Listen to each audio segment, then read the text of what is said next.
Lord. Yeah. Too much stuff here all of a sudden. All of a sudden. This is your packet, right? Your packet. Evening, ladies and gentlemen. It's the appointed hour of 6 o'clock, and I would like to call our work session to order and invite the city manager to get us started. Thank you, Mr. Mayor. I'm sorry. I'm looking at my note. We plan to have about 10 to 15 minutes of presentation and briefing from staff on the budget. And then the remainder of the time is reserved for our friends from Davenport, Joe and RT. Thank you. Thank you, Mr. Mayor. As you just noted, we've got Jen Bell, our finance director, and basically we want to tie up some loose ends, some questions, other things that inquiries you made during our several meetings, and update on revenues, some of the adjustments we've made as we've seen a few things we have to tweak from time to time. So Jen, I'll let you lead off and work through these comments quickly. If you have questions, please do stop us. There is time. And what we have is not too terribly complex. So I think we can roll through it pretty quickly, but take what time you need, please. Good evening. I gave each of you a stack of pages. On the top, you'll find a memo with just some answers to some questions that have come up over the past 2 work sessions. And excuse me, on the last page of that, you'll also find budget changes for the general fund and the CIP that have been made since I last presented you with an update. The next grouping of pages is going to be the, next page is the updated CIP. The third grouping of pages starts with all funds summary, and those are updated pages for the general fund and the capital improvement fund. And then the last grouping of pages are the individual departments that have had updates due to some of the changes we made in the budget. So I know I don't have a lot of time, so I want to start with what I think is probably most important to you tonight, given that we're having the public hearing on the CIP. So if you could turn to the memo on the top of your stack, the last page of that, and I just would like to quickly mention the changes that have been presented in the CIP since we last got together. So the first was that we moved the Brubaker backstop replacement up to FY25, and Public Works was able to give me an updated cost estimate of $75,000. The next change, which I may have mentioned to you previously, but I received the numbers from the jail for their CIP, and that total is $179,535 for us. Jen, do you know what that would translate to for the project that they plan to do in FY25? I will get that for you because that's been on my list to find out, but I will share that with y'all. Since typically our Unless you costs are a smaller percentage, are they doing $3 million, $5 million of improvements at the jail? Well, I'm not sure it's that much because our cost percentage is pretty low based on usage of the jail. Right. However, our CIP is based on population. So we pay a larger percentage of the CIP. The big project there is the locking mechanisms on the doors. We found out that they don't function properly anymore. And clearly that's a very high security issue and also a safety issue, so that when you have to automatically lock down or automatically unlock in case of an emergency, people get in and out as appropriate. And that's pretty expensive for all cells. Thank you.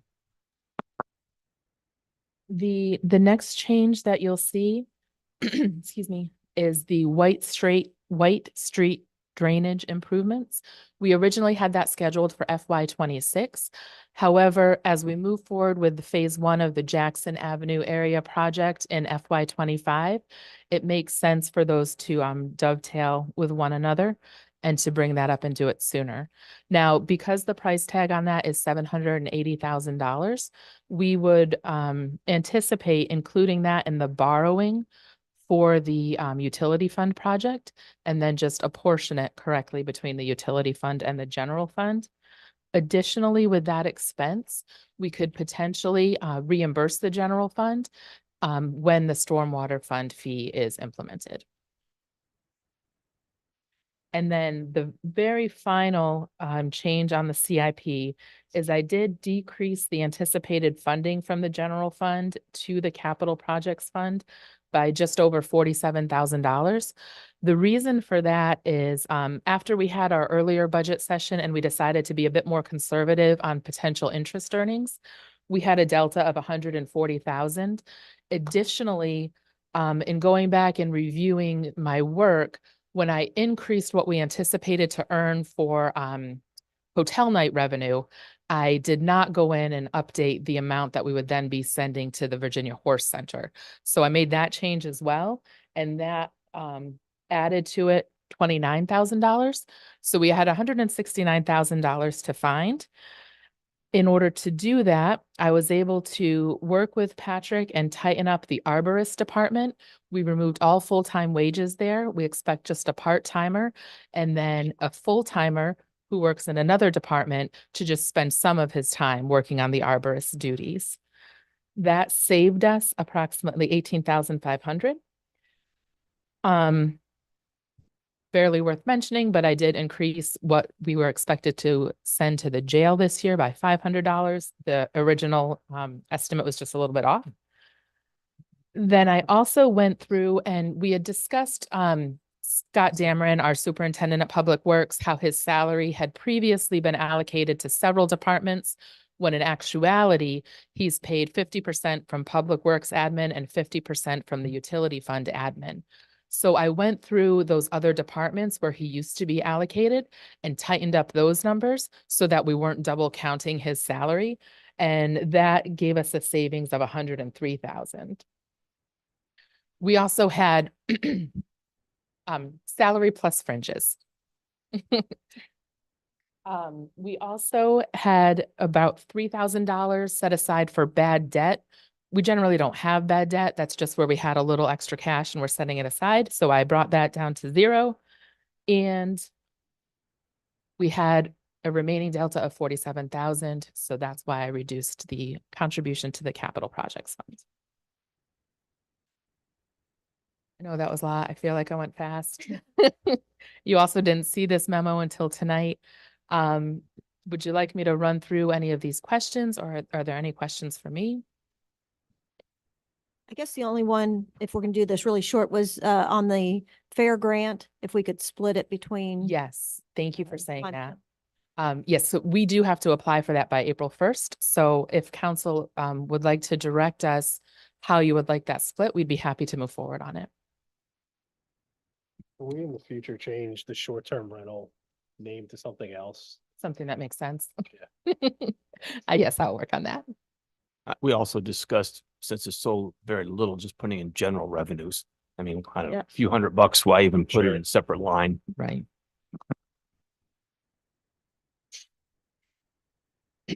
So I think it had been proposed that the past 2 years, we had given funds to Lime Kiln and Rockbridge Symphony and Lime Kiln and Rockridge Ballet.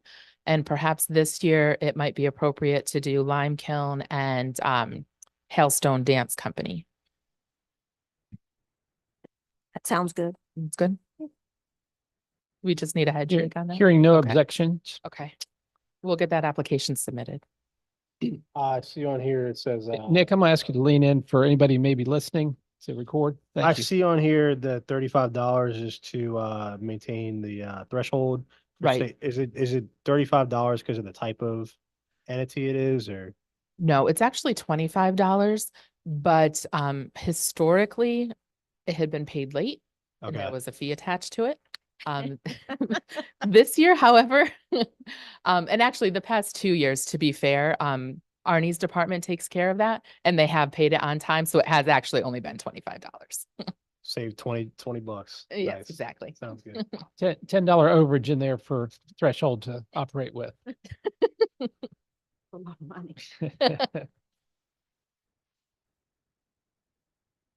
In case they're late again, that takes care of the late fee. Exactly. That's right.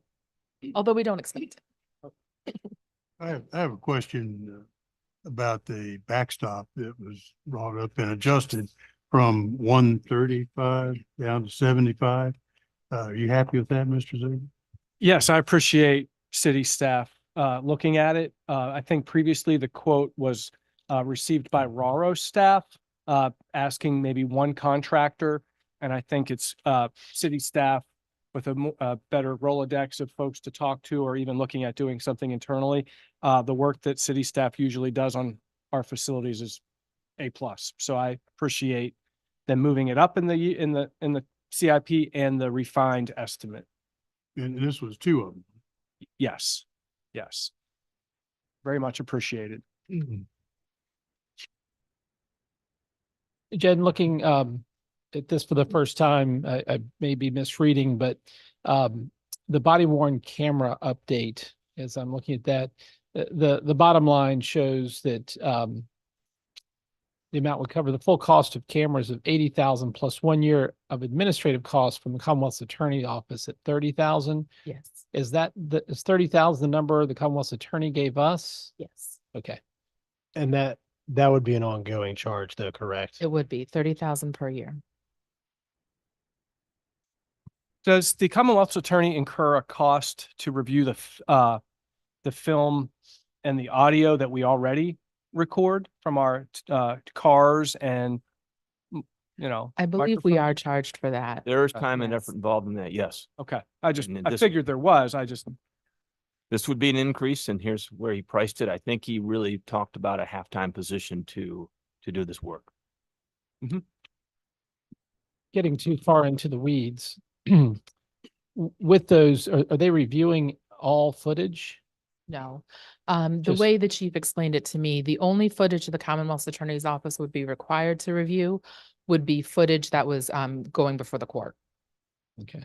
What about when there's like a discovery request, or it would just be generally when it was known to be going to court, or would it be anytime there was a discovery request? I That's don't know pretty- the answer to that, but I can find out for you. I'm thinking if there's activity, if somebody pays their fine, moves on, nothing happens, nothing's Right. looked at. Right. But if Yeah, I didn't know if, because I guess it's going to court. I guess it could be, like you're saying, if they don't pay the fine, it could be very broad in terms of what they're reviewing Right. versus like they know that, defendant might put that on as evidence, then that would probably be a little bit narrower. right, who's the city's FOIA officer? I believe that's Janie. So do we know that if footage from body worn camera is that subject to FOIA? If somebody says, I would like to have all of the traffic stops from the last 3 weeks FOIA'd, I'd like it sent to me. So would that be something that our FOIA officer would pull and provide to the member of the public, or how would that work? Because again, one of our neighbors that has body worn cameras, a lot of their footage is online on YouTube, and I just didn't know the process that maybe they went through over in Buena Vista. Well, as in any FOIA request, technically speaking, sometimes we might rely on somebody like Nathan or somebody else to transmit the actual documents or information just because it's required or easier for the individual to get it in that fashion.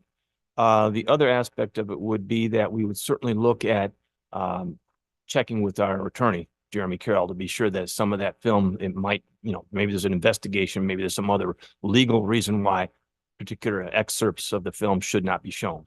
I don't know that that's the case, but we Sure. would certainly check. Purely hypothetical, but I guess it's fair to infer that there'd be additional administrative cost on the city if we were to have that additional footage that people would certainly FOIA because they do everywhere else around us. And kind of along the same lines, who would be responsible for developing the body worn camera policy? Would the Commonwealth Attorney do that? Would the city be responsible for that? I believe we would certainly be responsible. I'm almost certain we would also do it in collaboration with not only the Commonwealth Attorney, but any other parties that might be out there and have an interest. I won't speculate who that might be, but we want to make sure all interests are properly represented. Sure. I believe that the Commonwealth of Virginia has some model policies that they've put out, kind of like model policies for, things that impact the schools. They put out model policies recently. Yeah. Mm-hmm. other questions? Hearing none. Jen, thank you for the updates and glad you're back in good health. And didn't share it with anybody. Yes, sir. Our intent then is with your approval tonight, or at least no significant disagreements, to go ahead then and schedule a public hearing for the budget and bring it before you. And of course, at that point in time, you can still make changes, but that's our schedule. Given I didn't hear anybody jumping up and down and waving their arms, we'll prepare the public hearing and move forward as we normally do. So just to clarify, for the budget, will we meet with the school board first? No. Is there Well- any reason, since the Commonwealth's budget is not in a good place right now, and since our school system is relying on significant state funding to meet their priorities, is there any reason that we might wait to see if, since it's, I mean, that we could wait till May so that we're not amending the budget? I mean, I have grave concerns rushing forward when we know what's going to happen in Richmond with revenue and expenses. Obviously, I believe that it makes sense from my perspective to move forward with the budget. And if we have to amend, we amend then with the knowledge of what is It going to just be required. concerns me if we're doing contracts for employees or teachers or something, and we're working off a set of budget numbers that we've basically been told are going to have incredible scrutiny and potentially could be adjusted. It just, I don't know, it's still March, and I know we got to get it done in the next few months, and I don't want to rush and mislead anyone. You know, you noted that the county schools are working off of the governor's budget that hardly gives anything for K-12 education increases. And the city budget is working off the more generous House and Senate Comfrey budget. And I'm just really concerned that we're going to be back here and there's going to be some pain that we could avoid if we waited. It's just me. Well, Maybe- understand, and I'd like to say, let's schedule the public hearing, and you could call a halt then or a halt before the approval. But at least we've gotten that far in the process, and I'll speak with the superintendent and indicate maybe if she hasn't already considered it, she should not put out any contracts. You know, we Or could, just the verbiage, the wording. I don't know. Again, it's their budget, but I think they're counting on funds that may not all be there. And that's just in the interest of transparency. I don't want to mislead anyone. understood. Thank you. It's my own personal thoughts. I recall when we were signing contracts, I know for returning staff, I believe those signatures are done in May. So they would have a little bit of time to get that part taken care of. Well, we're scheduled to meet with the school board on April 11th. The public hearing is scheduled for the 4th, so it may be timely. We may not get a budget till June. So I think we need to continue on through the process, as it were. You're exactly right. I wish Governor Youngkin was tuning in and listening to our work session and would be more responsive to the localities, but that isn't what his track record has been. But from that standpoint, we can have a honest conversation with the school board on the 11th, because we're don't anticipate we'll take action on the 4th. We'll have the public hearing for action later. And then as far as the contracts, you're right, that's the school board's business, and they've got to navigate that, which is having sat on the school board, it's sometimes it's a bit of a crapshoot. So, but thank you for raising that issue. Moving on, we have our guests from Davenport, or our partners from Davenport here with us this evening. And Jim, if you'll Right. This tee was us the off. second part of our financial overview for operations and financing our capital improvements in the general fund. And in this case, we were talking about the utility fund. Joe Mason, RT Taylor have been working with the MSA to be sure of what numbers they have to share with us or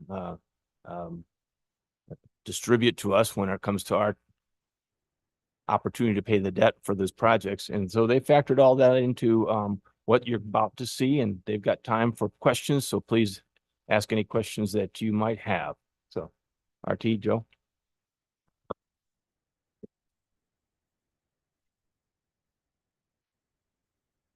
See, I need to pull this down. He's gonna pull it back up.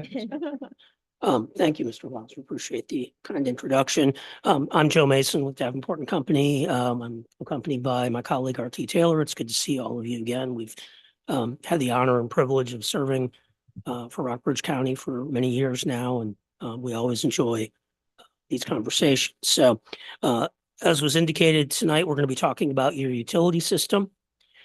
This is a follow-on to work we've done on the general fund in terms of a full comprehensive review that we did last calendar year. We've talked about the general fund. We said at that time that we would come back with more details on the utilities, and that's our topic for this evening. In the interim, we've had the time to interact with your regional provider, Maury Service Authority, and get more detail on sort of what's on their to-do list, what's coming that's going to have an effect on you as a county. And so we've incorporated that as well. And our analysis that we're going to present, Mr. Taylor will present it in full, really is focused on looking at your situation from a multi-year perspective. We've developed a financial pro forma that looks both historically at how you've been operating financially and otherwise, and then takes a sneak peek at the ensuing several years to see how your capital program will affect rates and charges, your operations, and so forth.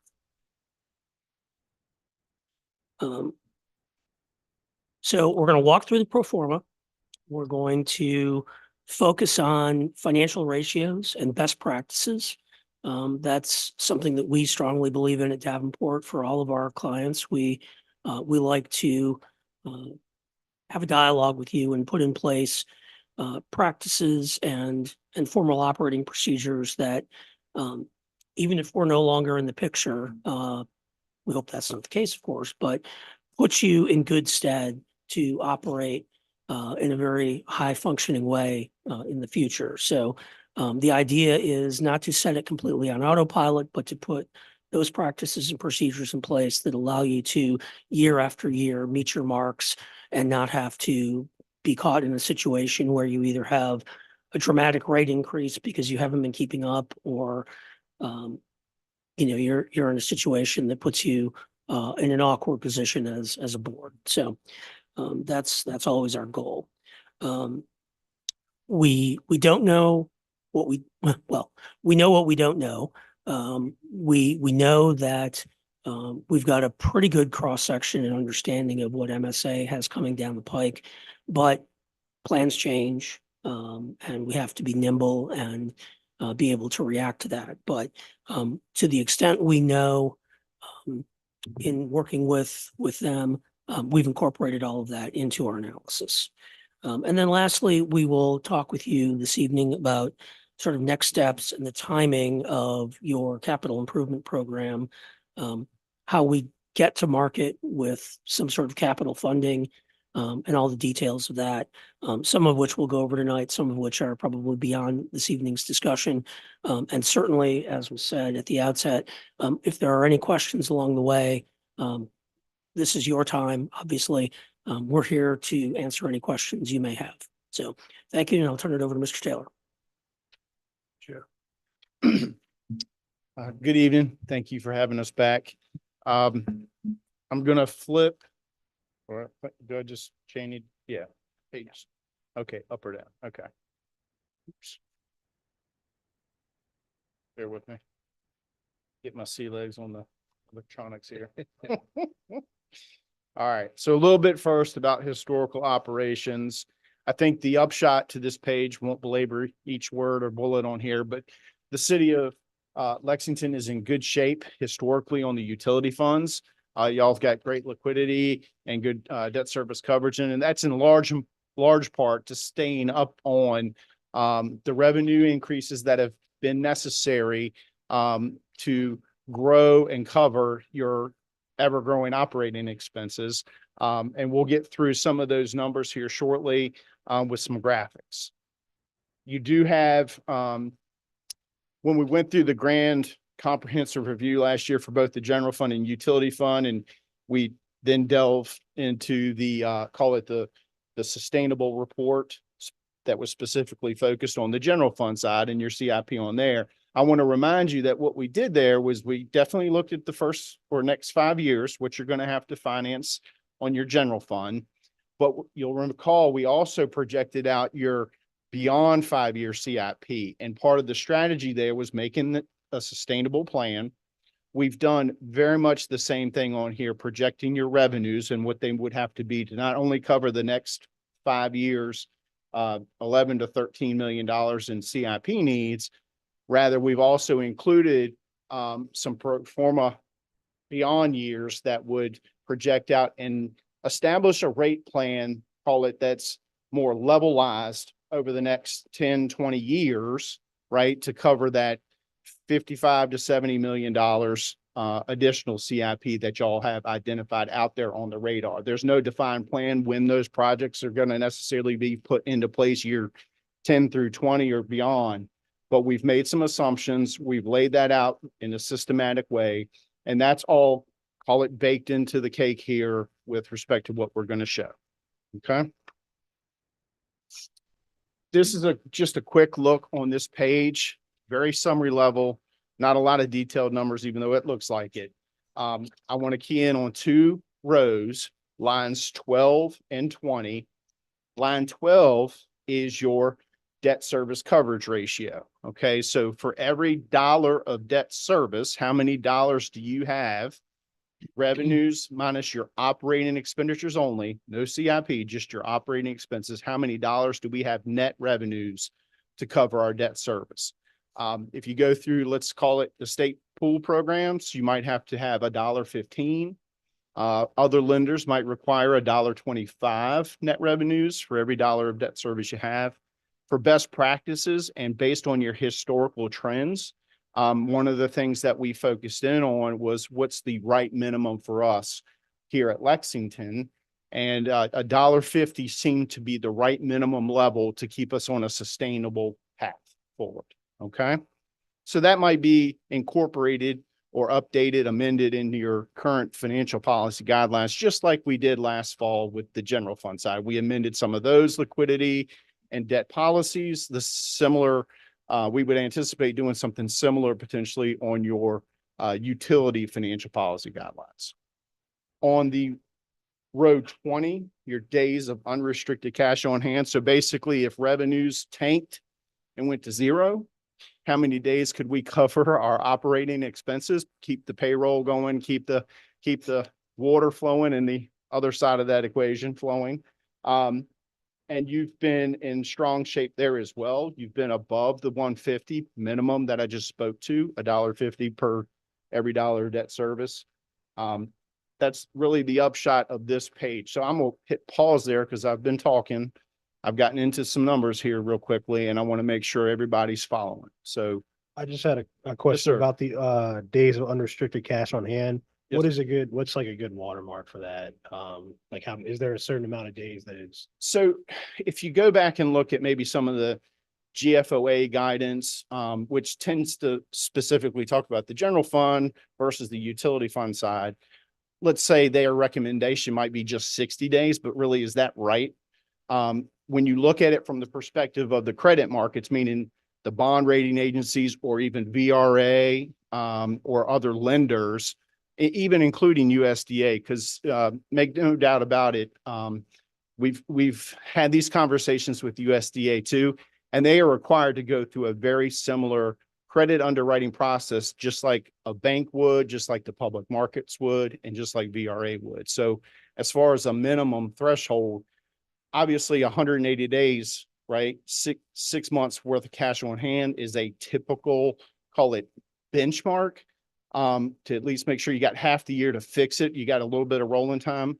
In our case here, the recommendation would be to maintain that 300 days, so 3/4 of a year roughly, to ensure that we have a little bit more time, because not everything is able to be adjusted so quickly that we recoup. Yes. I would just add that, unlike fixing a sidewalk, for example, which is, I couldn't do it, but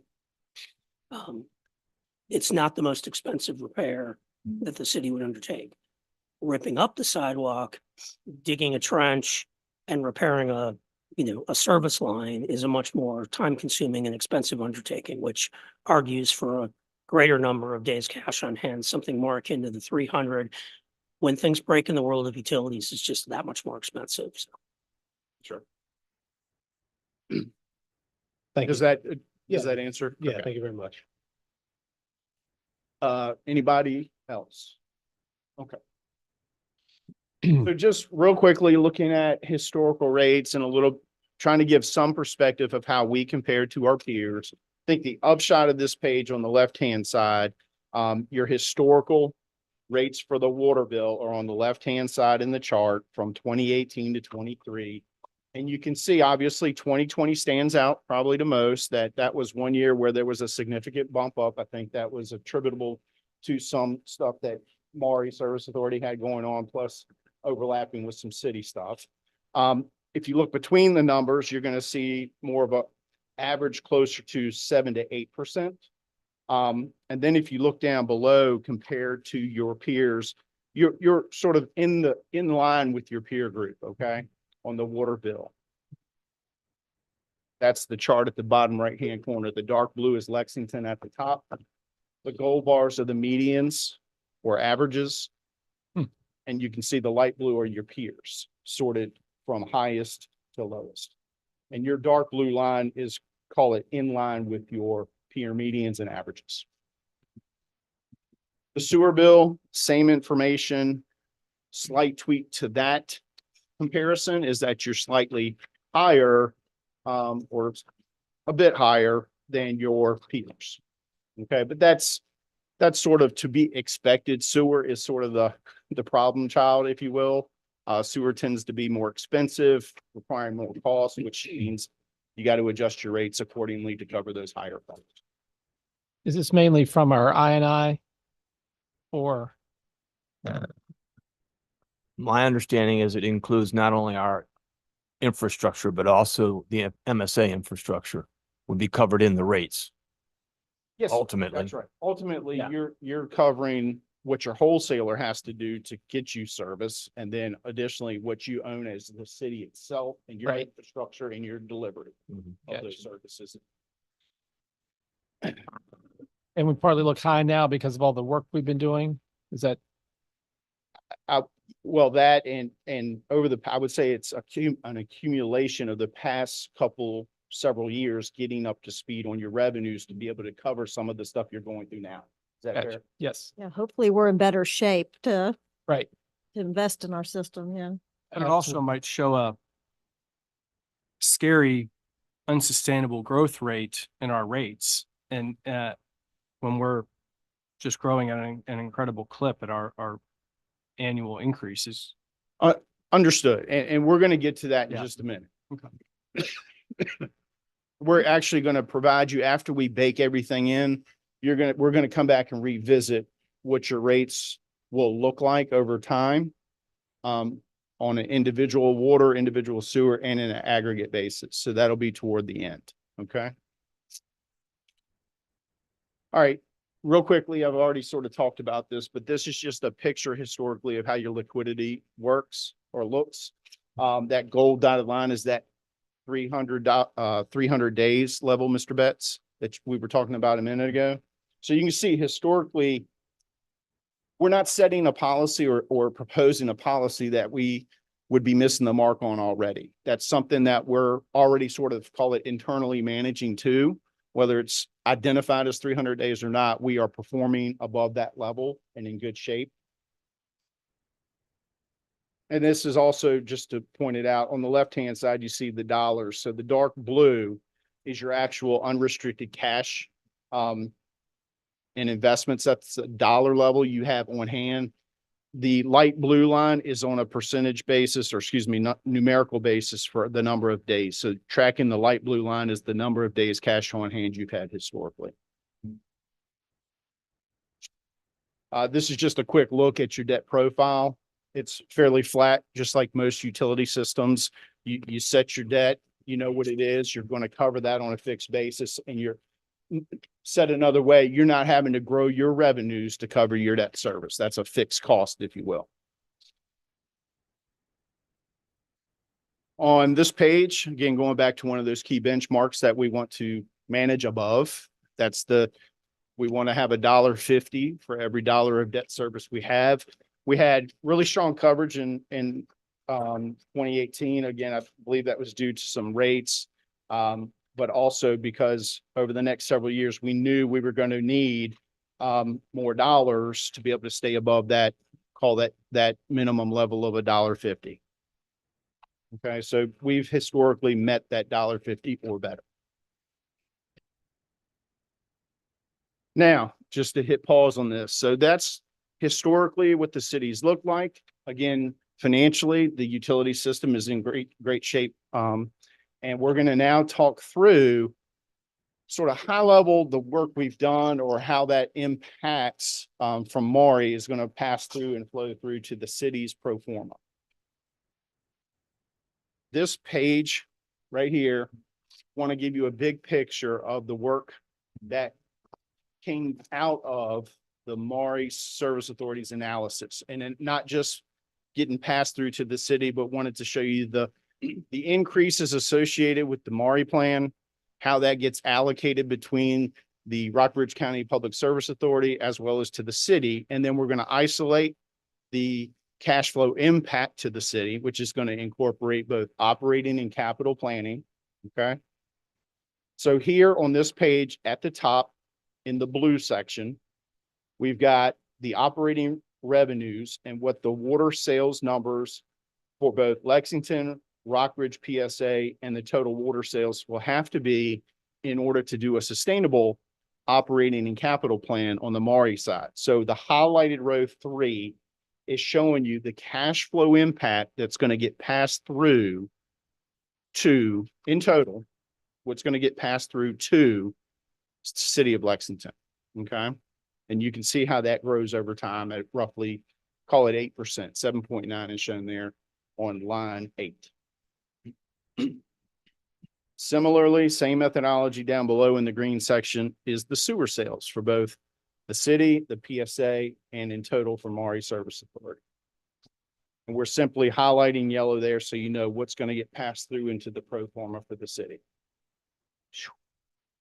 Any questions?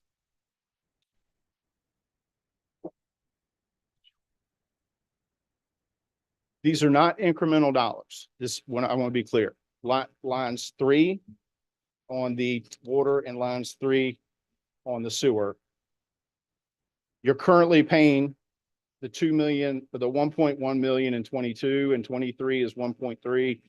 You got 2 million and just shy of 1.8 million that's currently getting passed through from Maury to the city. What we care about and what we're going to measure on the coming pages is the incremental dollars over and above what you're currently paying so that you know what the additional impact is going to be. Everybody with me? Okay. So here is the city specific incremental increases, and I'm really going to focus on 24 through 28 here. So let me step through it. It's going to be the same methodology for water and sewer. But on water sales, you can see the same numbers on row 2 that were on the previous page. The incremental difference from prior year, that's what we care about. That's going to be the additional impact, the incremental above and beyond what you're currently paying from Maury that's going to pass through to you all. Okay. So those dollars start in 2024.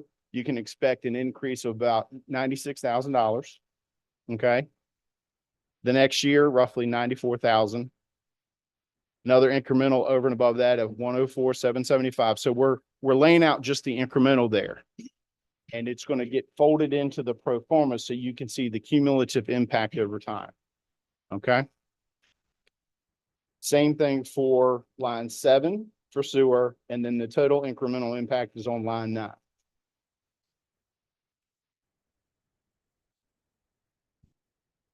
All right, so moving on to the next section. And what we want to do here is just step through sort of creating our building blocks. we're going to show the city's current pro forma as if we did nothing, sort of status quo. We didn't change rates, but we have to still meet operating expenses that are growing. And you can see if we just sort of adopt the theory that we're not going to grow rates, we're not going to have any growth in our system. It's just, I mean, historically, it's pretty flatlined in this area. So the only growth would come from rate movement. We're going to assume, and you can see on line 2 that the total revenues there stay flatlined at 6,000,003. Okay.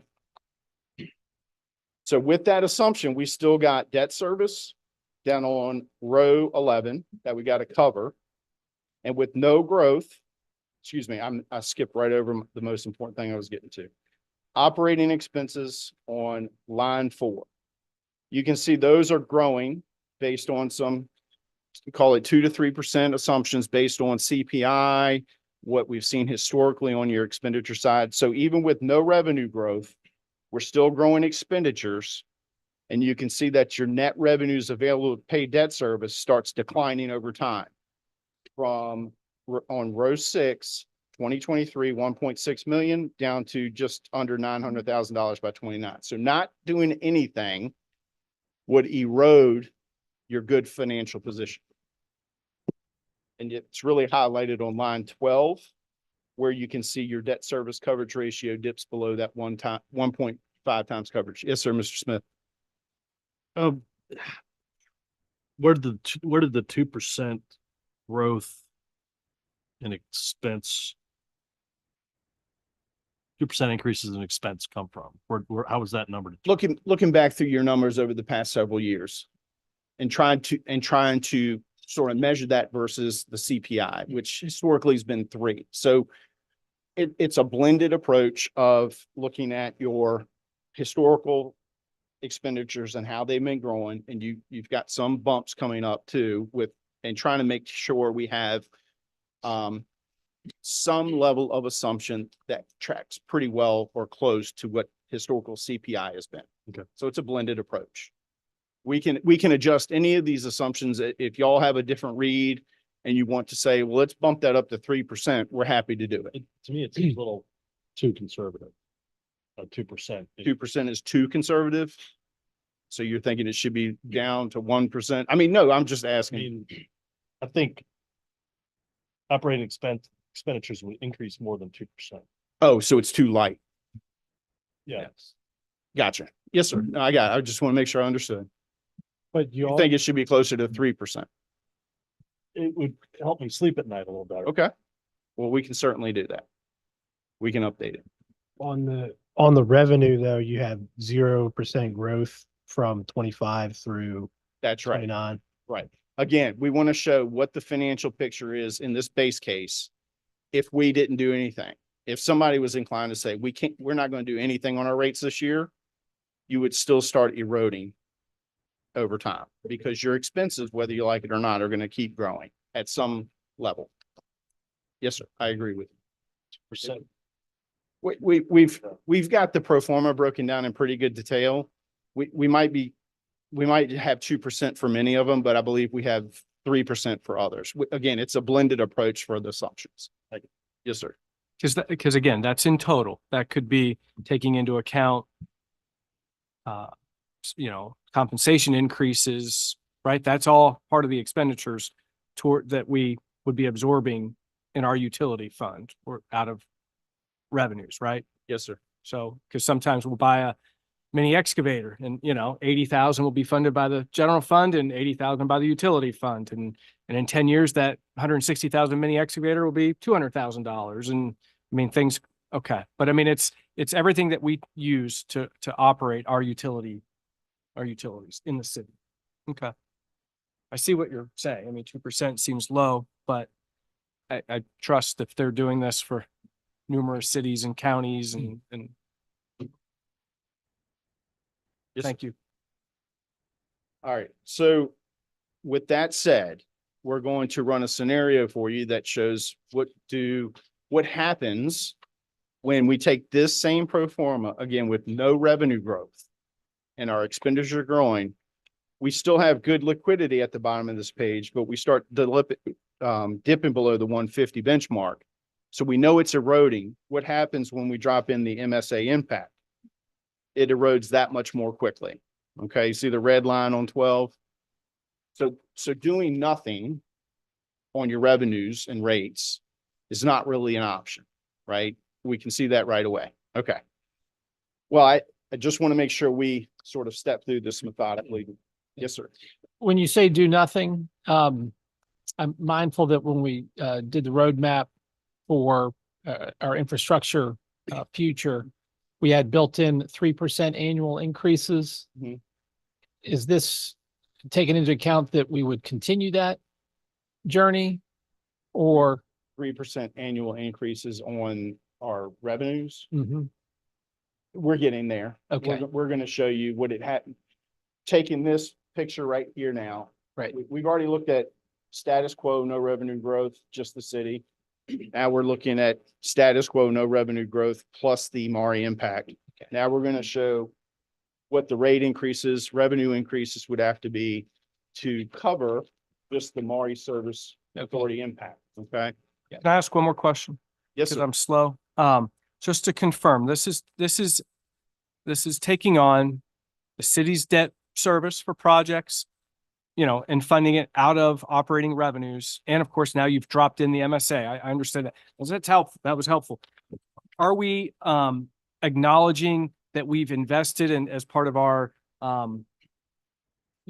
responsibility that we owe to the city, that we've moved millions of dollars to the CIP or to the utility fund that is spinning off interest, and that we will use some of that cash to borrow less? I mean, So let me just be sort of high level real Okay. quickly.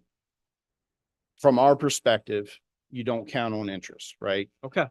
That's icing on the cake. Fair. If we get $100,000 pop from interest earnings next year, and we've got an excavator to buy, I probably won't cover it, but it might Right. get us close, depending on how big of a machine you need. But that's the point, is that's where we would think we want to be conservative in our budgeting practices, not to count on interest earnings, But because are it we- is so volatile. But is this assuming use of any fund balance, utility Oh. fund balance? Follow. Not yet. Not yet. Okay. And in All right. fact, So- we don't. Let me get to the CIP fine. part, because we No problem. still, the MSA impact, again, let me remind you, when we drop that in on that previous page and this page, we're on your amount that you contribute to Maury.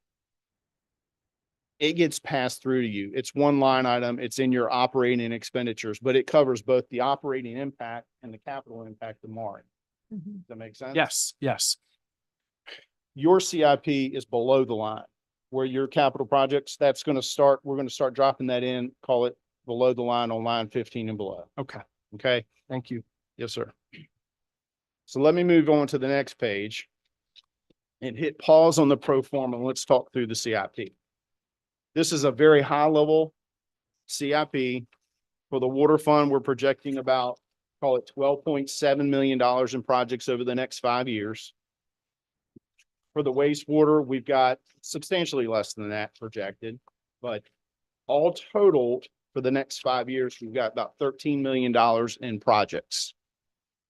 After that,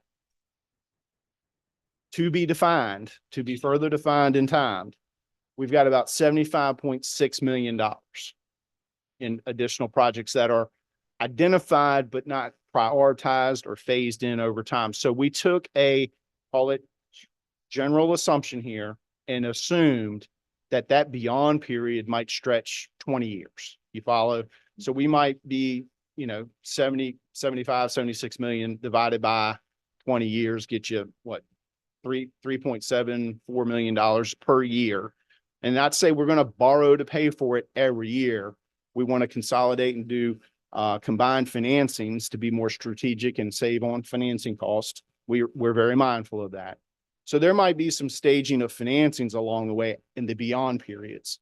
We've made certain assumptions here, but for an order of magnitude analysis, we're taking the rates that we're projecting in your pro forma and accounting for not just the 13 million now, but 75 million over the next 10 to 30 years, call it. Okay. So all totaled, you've got on your radar $88.7 million. Where are those funds going to come from? This is your sources page on page 21. Page numbers are at the bottom right-hand corner. We've got roughly $8.4 million identified for borrowings over the next few years in total. I think Jen spoke to it just a little while ago about this fall. Correct me if I'm wrong, this fall would be when you have some financings to do on the general fund side. You've got right here, you've got some financings that we've identified in fiscal years 25 and 26. They might be combined for efficiencies, again, saving financing costs. So those two funds might add up to a singular financing for efficiencies, but that's how we're planning to fund that line item there for debt, about 8.4 million over the next few years in one form or fashion. Okay. Go to the next page. Just to talk through the funding strategy a little bit. Again, we want to make sure that we're being strategic and not just the next 5 years, within the next 5 years or the next, call it this fall to the next 3 years. We're going to borrow for some of the month for some of the projects we need. And we're going to make sure we target our minimum days cash on hand of 300 days. And we're also going to make sure when we run the pro forma that we're building in that we will meet or exceed the 1.5 times coverage. So let me here's the upshot page. When you fold in your pro forma, when you fold in the incremental increases from Maury that are going to pass through, and when you fold in your CIP for the next 10 to 30 years, totaling 88.7 million, being strategic, we know that the city is budgeting 8% for the budget this year on utility funds. We held that flat with 26, again, trying to be levelized in nature, no sticker shock. What would the rate have to be in growth wise to not only cover our growing operating expenditures, but also grow and cover the capital needs over time? And that's roughly 6.9%. And you can see down at the bottom on line 17, sort of where we're assuming we issue debt. And again, some of it might be combined later for strategic purposes or cost savings for financing costs, et cetera. But that's to be determined. And you can see we hit our coverage 150 or above on line 12, and on line 20, our call it our bottleneck is maintaining that liquidity level. We don't want to dip below that. And we're able to cover all that. These last two slides are on the left-hand side, how the average residential bill is growing over the next several years. The little gold piece on top shows you the change year over year. So the previous year plus the incremental increase for next year. And then your average growth rates are on the right-hand side for the water, combined water and sewer billings. And then here they are broken out. And so I'm just going to step through. So once we've received input from town staff and town council, we can update anything. We can change expenditure growth assumptions, rerun the numbers and tell you if it's going to be 7.5%, et cetera. And then we'll develop some framework between now and the fall regarding, going to the rating agencies, going to state pool programs, et cetera, and build in a financing calendar that we'll share with you at a future date. Hope if you find yourself in Richmond, able to lobby our legislators, setting some funds aside for small municipalities to support with some of these projects that they're requiring would be very helpful. But you've done an amazing job of coming in on time. Thank you. And we'll pause. Any questions that council has, ask you to write them down and send them to RT or send them to Jim to pass along to RT and Joe. But amazing work and the big numbers, as Mr. Alligood's been warning us. Watch your wallet. There's a lot. Hold on to your wallet. Say again. Hold on to your wallet. wallet. Excuse me. Lots of money to be spent on these utilities. So yes. Great. Well, I Really. would like to make one observation. All of these numbers are projections. And there are no firm contractor's bids for any of this work at this time. So these are scary days. And we have a plan to work with. But that's the big unknown is later when it comes to bids on those. And we haven't even put out for bids, but it's in the system to do that. Agreed, and absolutely agree. And that's why it's so important not to just put this on the shelf and let it collect dust. I mean, this kind of analysis has to be refreshed at a minimum on an annual basis. If you see something throughout the year that's a real, call it red flag, we're happy to sort of circle up and make sure, hey, how is this going to potentially impact what we already talked about? So like chemical costs, electrical costs, et cetera, things that pop up over time. So anyway, I'll thank y'all for your time this evening. Awesome. Appreciate it. Thank you for the briefing and lots to work towards. And I'm reminded the best things in life are not guaranteed. So the quotes from or the estimations here are very helpful and show us a way forward.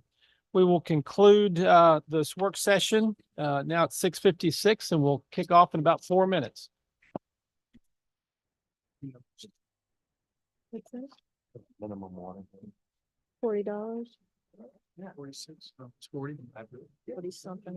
I had two of them in the charts. It was, yeah.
It's not doing jail work and criminal court appointed work that was not the most lucrative in the world.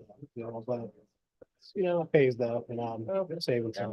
Experience. That's right. Working on. We do this forever. How about yourself? I'm sure an hour of the red number can do that to you, right? I've definitely good experience. And, I don't know if being on my own, that makes me have to learn how to do everything. I do everything from the billing to the, what I mean, help try all the cases, do the research, so it's definitely no action. it's a trial by fire. Okay. No action is action. Yeah. And it's a total of appreciation perspective. Table, we'll play with it tonight. Yeah, yeah, whether. Exactly.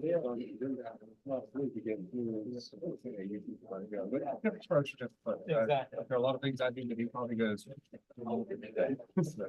Tomato, tomato.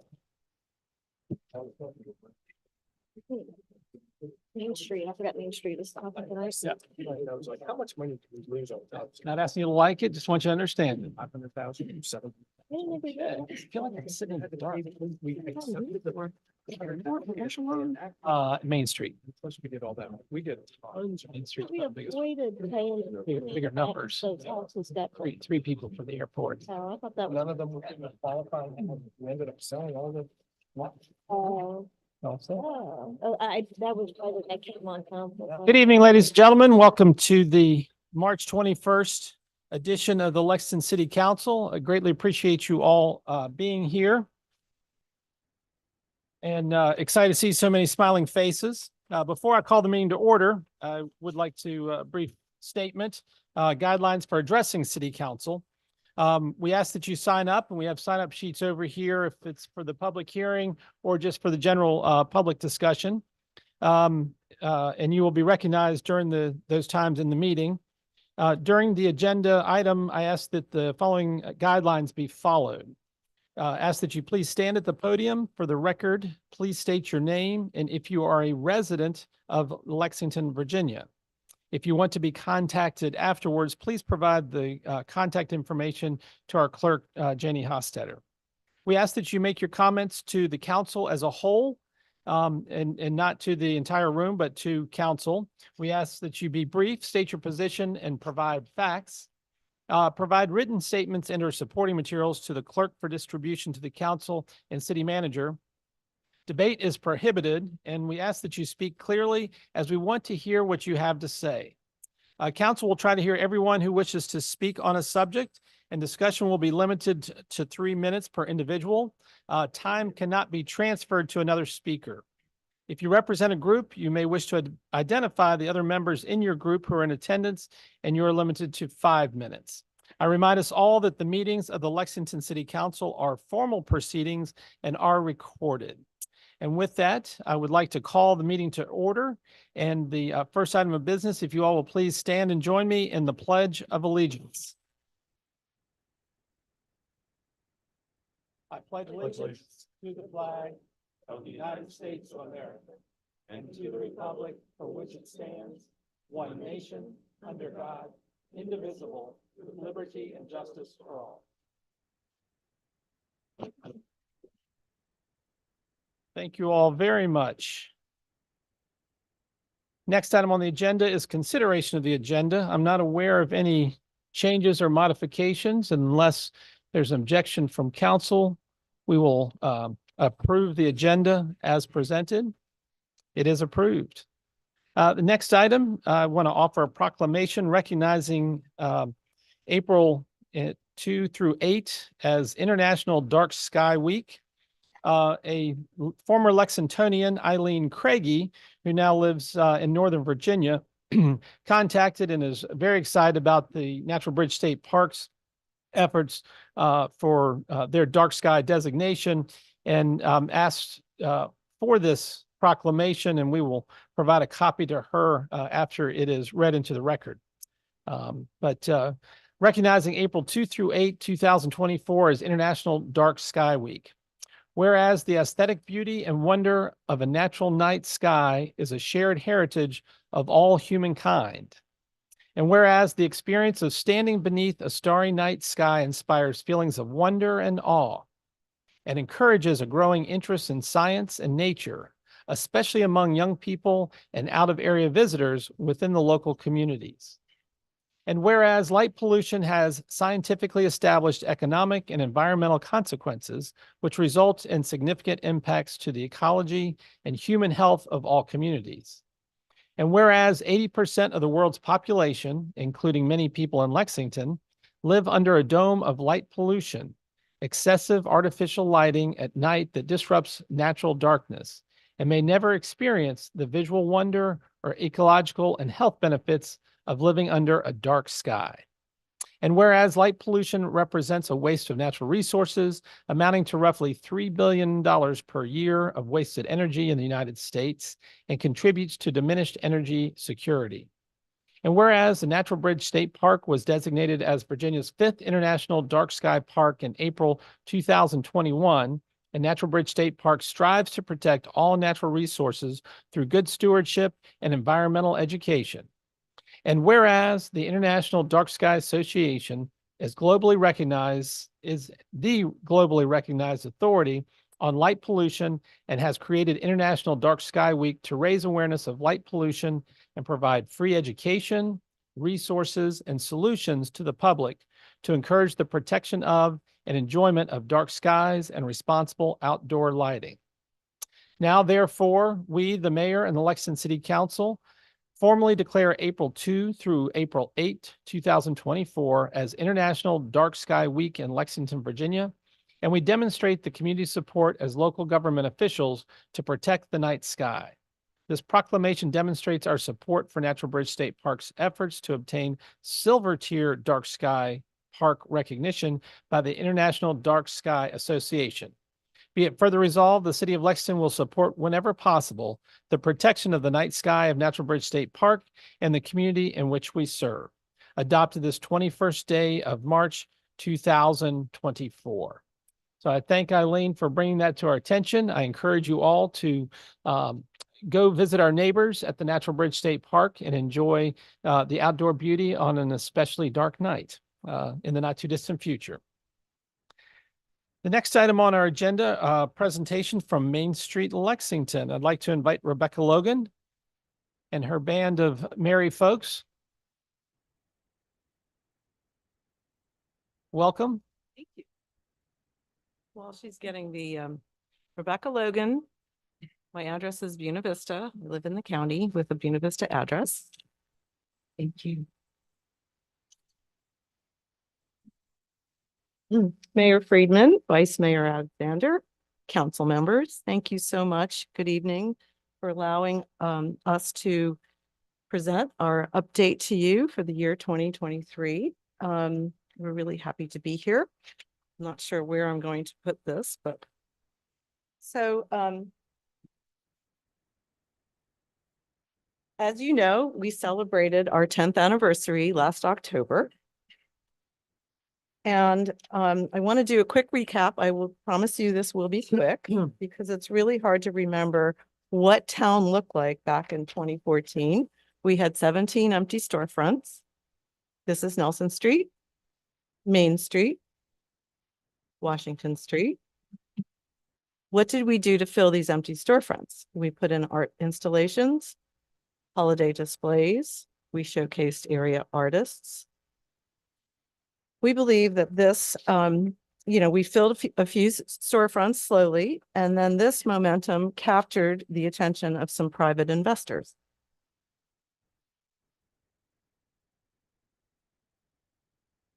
We identified beautification projects. We put planters on Main Street. We upgraded Pocket Park. We put some planters in alleys that were not being used. We improved some alleys. They were pretty good thoroughfares and made them a little bit more attractive. We did work with the city to adapt some ordinances so that we were in better support of our businesses.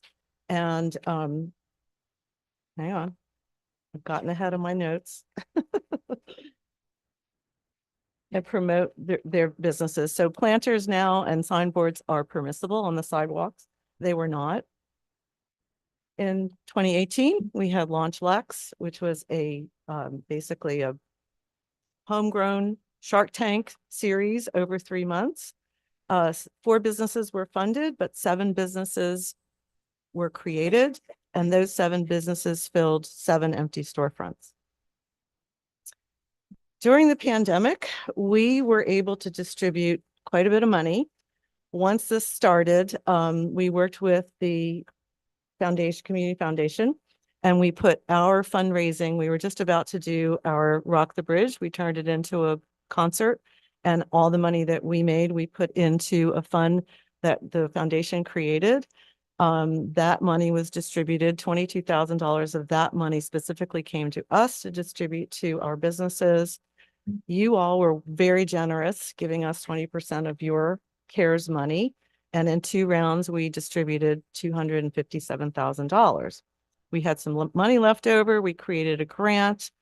We applied for and received a grant. And then the numbers that you see there, we generated that money to employees and businesses. And we created a e-commerce workshop over 10 weeks to help businesses that did not have an online presence, because online shopping was keeping a lot of these businesses going.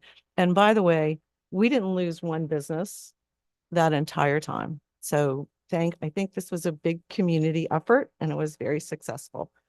So what did we do this year or this past year? We, as a Main Street community, we have access to free design assistance from Fraser Associates in Stanton. This year, we connected 3 properties to these services, and you see the drawings that are provided. And we have 3 other businesses that we have worked with in the past 2 years. Facilitated broader use of the grounds situated on a major corner of Main Street. We worked with the property owner to move ladles and linens and Shenandoah attic into the building, while their former location, the Rockbridge building, gets a complete overhaul. While construction continues, we're staying in touch to fill both buildings as more retail space will become available in 2025. And we completed in August our Gateway Triangle Garden. There's your ribbon cutting. And it was just a lovely experience. And that helped us to identify our next downtown enhancement project, which is refresh of Old Courthouse Square. This obviously is a little bit more complicated. There are 8 property owners as well as the Veterans Memorial. So we are approaching this slowly and methodically, and we will keep you abreast of the progress as we work to bring the stakeholders together. So this is still a work in progress. With no vacant storefronts, our design committee identified alleys as places to reconfigure for pop-up events, music, food, art, etc. Again, we're working with multiple property owners to accomplish this project, so far with very positive results. The alley next to Pronto is the first one we are working on, with 2 others identified as next steps. And I must say, we are so fortunate to have several really wonderful professionals that are volunteering their expertise and their time to see these projects through. This is all volunteer time, and we are super grateful to them. Of course, we continue to coordinate our gift certificate program. Last year, almost $60,000, over $400,000 since we began. This is entirely a Main Street Lexington program. It keeps dollars downtown with no fees to either the purchaser or the businesses accepting the gift certificates. This program continues to grow in popularity every year. We support our businesses, monthly meetings. We host for announcements, check-ins, sharing of ideas. And this February, we started a 4-month-long series to help businesses with their marketing. If a business comes and completes all 4 meetings, we will offer a small stipend toward their marketing efforts. And that doesn't matter. It's social media, print, radio, whatever works best for them. We help businesses relocate as they grow and they need larger spaces, or if new businesses are looking for spaces in town. Of course, it's sort of a shuffle game because there's not a lot of vacancies, but we do connect them as we can with building owners and property managers. We provided $2,400 in signs and awnings grant this year. We are applying for a grant to augment our funds because we're down to less than 1,000. The city has contributed to this grant on occasion, but we're going to look for an opportunity this year to get a grant elsewhere. You're aware of this project. We have a wayfinding portal that we've created, and the idea was to put QR codes on lampposts downtown. We are going to instead make this live on our website with links directly to each business by street. We'll promote this through social media, a press release, and a QR code on our printed map to make visitors and locals aware of this portal. The work is almost done. The only thing we have to do to finish it up is do the Main Street businesses because they weren't included in the original project. So we're going to just move forward and continue with it. We did receive a grant from Rockbridge Community Health Foundation for the wayfinding project. And as part of that grant, we proposed healthy walking tours. We have ready to launch a pub crawl as well as a dog walk, and 2 other walks are in the works to promote healthy lifestyle activities. These will go live when the wayfinding project launches. We host multiple events and they continue to grow.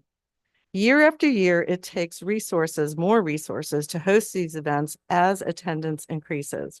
As demand for event volunteers also grow, we are ramping up our outreach efforts, and now we need to pay for software we were using for free because our lists have gotten longer, our needs are more.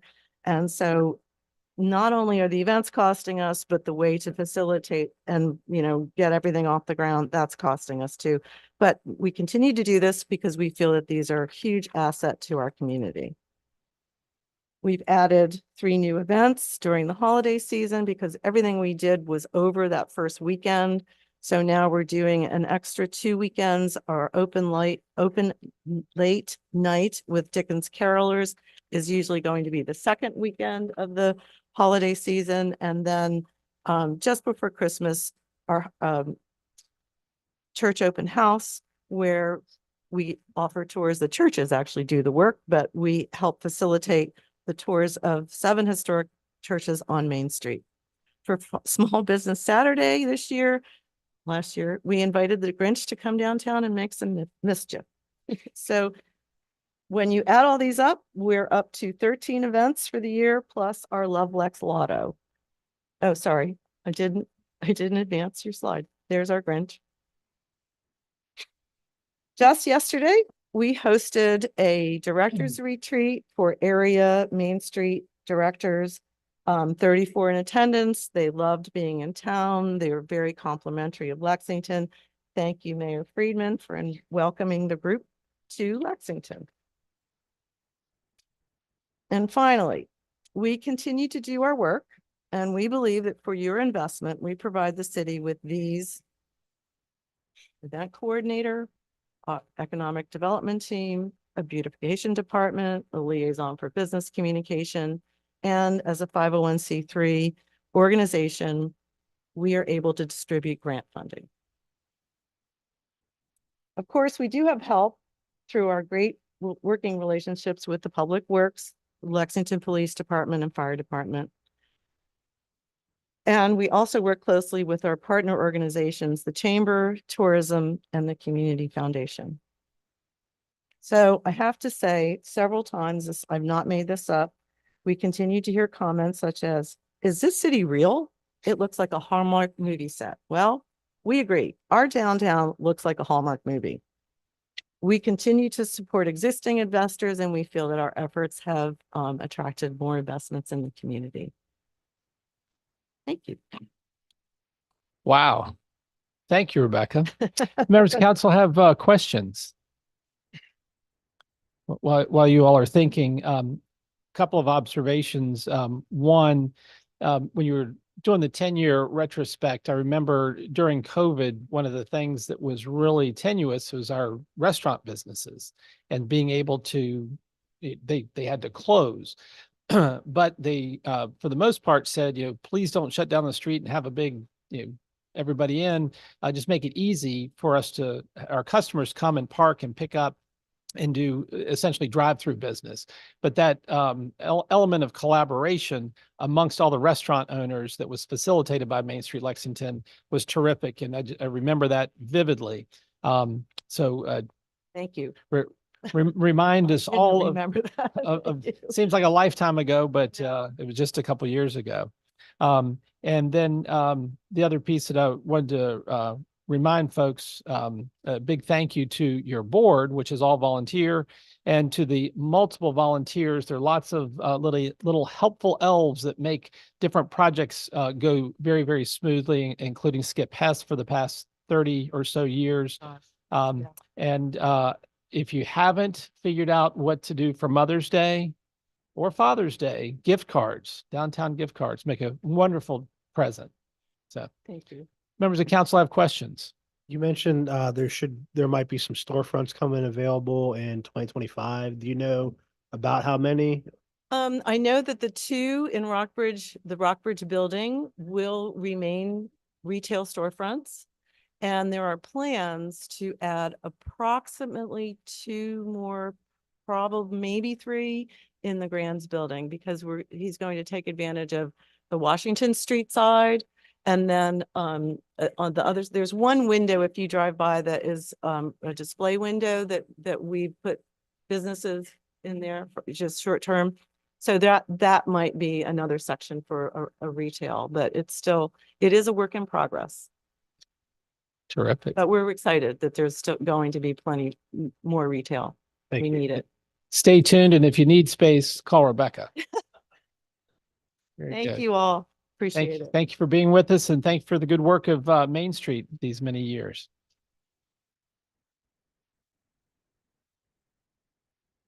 Next item on our agenda is a public hearing to review a request from Echelon Resources for real estate abatement for tax parcel 29-1-31.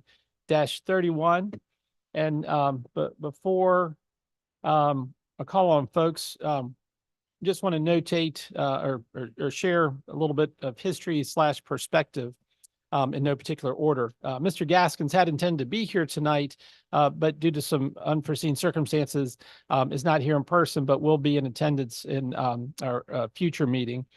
But we started, number one, a public hearing that we have scheduled, and I'll open up in a few minutes, is not required, but this council, I will tell you, I feel very strongly is very responsible and responsive to community input. And that's why we're holding this public hearing and advertising the paper so that people would have an opportunity to get better informed and also share their insights with us. As a reminder, the original request was an unsolicited request to purchase the property. We then went through a process, and that was maybe close to 4 or 5 years ago. We were living in a different time and space then, but we went through the process and separated the Rah-Rah building, which is a huge benefit for our community, and did that with the support of Echelon. We discussed contracts, and when we started, you may recall that interest rates were about 0, and inflation was very, very low. Today, higher interest rates and inflation have negatively impacted the financials of this deal, and part of the reason that Echelon is seeking financing from Virginia Housing, as financing is not quite as prevalent as it was when we first started this discussion. So the topic of this, I just wanted to share those few details. There are a lot of details as we've been working collaboratively, but the work with the city, as soon as Echelon was aware of the Virginia Housing being the mode of borrowing that they were going to pursue and that is available, this idea of abatement, as soon as they were aware of that for their project as a part of their application with Virginia Housing, they brought it forward to the city for our consideration, and we're still sorting through those details. No decisions have been made. With that, I would like to open the public hearing, and Margaret Kirkby is our first speaker. Ms. Kirkby, if you'll come on up. And Gary Butler, you're on deck. Hello, I'm Margaret Kirkby, live on 301A Overhill Drive. I don't think we should give a tax abatement to Echelon for this property. The purpose of developing it was to have tax revenue, and now to give half of it back seems counterproductive. Often in town, we complain about other entities not paying their fair share of property taxes. And now it seems like we're on the verge of doing that to ourselves. And hopefully in your discussion, you could share what the estimated dollar value of the gift to Echelon would be. What is 15 years worth of 50% tax abatement? Just a rough figure, how much money that is. And I'm concerned that what will Echelon ask for next? We haven't talked about the VDOT property that they're interested in. Will they expect the same consideration for the VDOT property? Will they ask for something else? 15 years is such a long time. I'm concerned about the loss of revenue to our city. Thank you. Thank you, Ms. Kirkby. Mr. Butler and Tom Contos, you're on deck.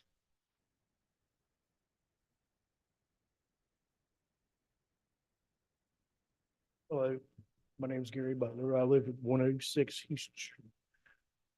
My house actually butts up right to the property, which they are looking to build on. At this time, I will keep my remarks to what we are talking about. As for the tax easement on the property, I do not think that they should get that because I've lived there 21 years personally myself. I work here in Lexington. I am active in the community of Lexington. I was not given no tax easement. Neither was the people in this room. As for them, they ought to pay the same as everybody else does. And the tax dollars is what runs this community.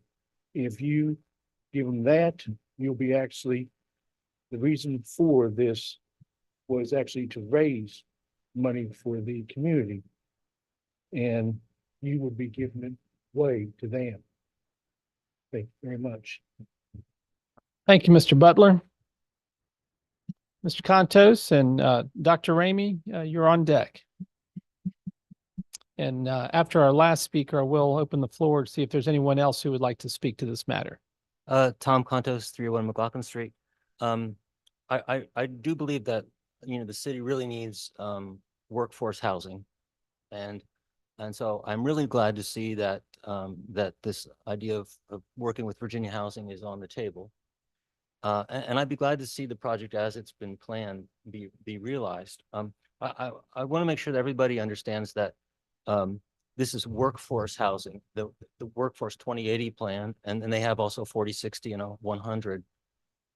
These are really don't inherently reduce the rent that is charged to a tenant, and they don't inherently reduce the revenue that goes to the building owner, but they do kind of create a set aside for people in income bands, which can be really helpful to people because the landlord tends to pick the most affluent renter, even though someone else can afford it. So that's a great thing.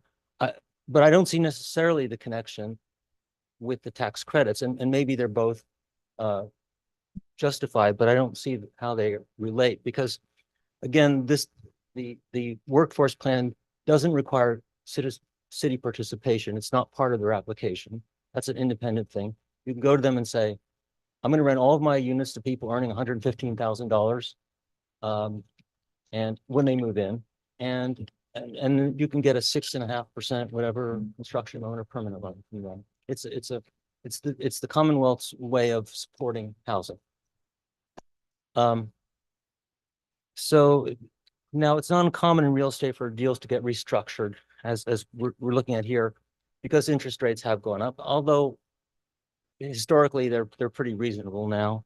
And it's not uncommon for states and localities to offer incentives in support of initiatives that give us long-term benefits. So inherently it's not the worst idea, but I think you want to be careful when you're offering public land for sale. You've had a competitive award in your capacity as a property seller, and then you subsequently, modify that deal again with the motives of a seller, but with a capacity to enhance the deal, your own deal in that case, as a legislative body. So it's not a perfect parallel, but imagine if the city had a road repaving project and a successful bidder came back after asphalt prices spiked, and then you're asking to increase their price. You might release them from the contract and rebid it, but yes. So I think affordable housing is an important goal, but it needs to be implemented out of a well-informed strategy, which I think the city should take the initiative, not just reacting sometimes to ad hoc or unsolicited proposals that that may cite affordable housing as a benefit. I think we need to be more thoughtful about how we provide housing. Thank you. Thank you, Mr. Contos. Dr. Ramey. Welcome.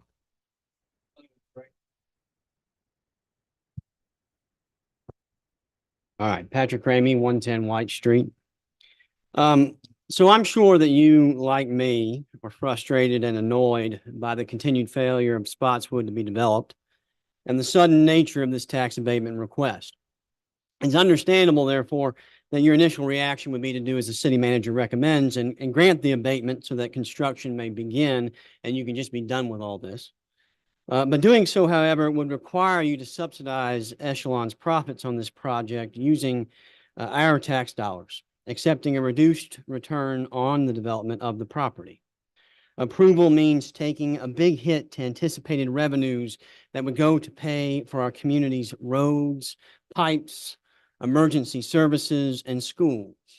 This is fundamentally a bad deal, despite the subsidized housing units that do not much to improve it. You want to help those in need in our community rather than just give the idea lip service and rubber stamp whatever bad idea comes before you. Well, these few subsidized housing units are not the answer. How about you pay our worst paid city employees a living wage, consistent with the study Noah and I did back in 2017 and no action was taken on? If you want to actually help people rather than sit up there and engage in some empty rhetoric, your goal should be making the developer pay their full, fair share of their property taxes and use that new revenue to improve the pay for our hardworking city staff most in need. Otherwise, you're just doubling down on poverty. Lexington already suffers from over half the value of its property off the tax roll, which places an enormous financial burden on working families while large, wealthy institutions get a free lunch on our city infrastructure. The city should be looking for ways to mitigate this unfair burden on the private citizens that are your voters, not creating new ones. If you approve this tax abatement, your voters will pay far greater amounts proportionally for Echelon's own residents than the developer does. It is clearly inequitable. This current negotiation, however, has gone on long enough. You have before you one proposal. That proposal, however, is fundamentally different in its contents and revenue implications than what you initially approved. Therefore, the appropriate course of action would be a new request for proposals. You have one. If it ends up being the only one or the best one, then so be it. I encourage you to proceed. However, you don't know if it is the only viable option until you solicit potential alternatives, which, given the history of this project, likely exist. I know borrowing and construction costs are up, but I personally know there are plenty of residential developers still building and without a handout or a tax break. To simply do nothing and accept what is before you without knowing whether a viable alternative currently exists would be negligent and a betrayal of the Lexington taxpayer. And I'll add, on behalf of David Ellington, he asked me to add, quote, I agree. So. Thank you, Dr. Amy and Dr. Ellington. Is there anyone else who would like to speak to Echelon? Mr. Grigsby. Good evening, Ben Grigsby, 111 Lee Avenue, Lexington. I also would like to speak in opposition to the rebate. The mayor gave us a little bit of background. My recollection is slightly different in some ways. I certainly don't believe that Echelon encouraged the preservation of the Piovana building, having been part of the effort to save that for RARA. The original award was in June of 22. The original contract had a 12-month study period with a 6-month extension if Echelon paid the massive sum of $5,000 additional for that period. That would have bring the study period to an end at the end of this past year. And then there was a 12-month commencement of construction and a 2-year wrap-up. That was extended with the joining together of the VDOT property. But right now, the close is not even proposed to be until the end of 2025. So this whole, I pick up the theme that this has gone on in a silly way. And the very first speaker was right. At what point do we stop saying, okay, I'm going to bend over again and just surrender?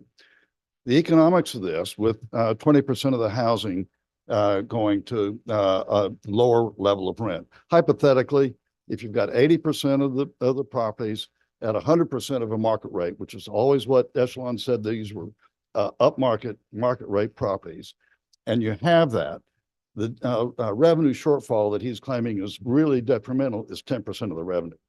The savings he's getting from the Virginia Housing Authority on this loan vastly overtakes that. I can almost get my arms around a tax rebate, excuse me, for the period from closing until the 1 year after rental, after completion and rental, during that development period when there's no revenue.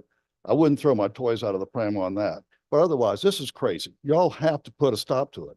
And the notion that, as Dr. Ramey said, there may be other developers, having been part of the Spotswood Collaborative, had that group been awarded this, there would be a shovel in the ground today. And I suspect, my personal opinion is that collaborative could be resurrected. Thank you very much. Thank you, Mr. Grigsby. Is there anyone else who would like to speak to this topic? Mr. Reed. Remind if you can state your name for the record, please. Mark Reed, Lexington. I'm 100% in favor of the proposal that we have in front of us today. I'm convinced that there's a need for more affordable housing here in Lexington. Currently, Lexington is obviously a very, I think, affordable community, or we wouldn't have almost every home sold and owned by somebody. I wish that we had had an opportunity like this from the get-go. I'm sure that if we had started at the beginning and proposed something like this, there would have been opposition to it as well as there is currently. But if you ask me, I think it's a wonderful opportunity, not just to have a good-looking property, albeit at a later time frame, but also an opportunity to have somebody, 20% of the people that otherwise wouldn't be able to afford it. So I'm all for it, and I urge you to vote for it as well. Thank you. Thank you, Mr. Reed. Is there anyone else who would like to speak to this? Yes. Mike, welcome.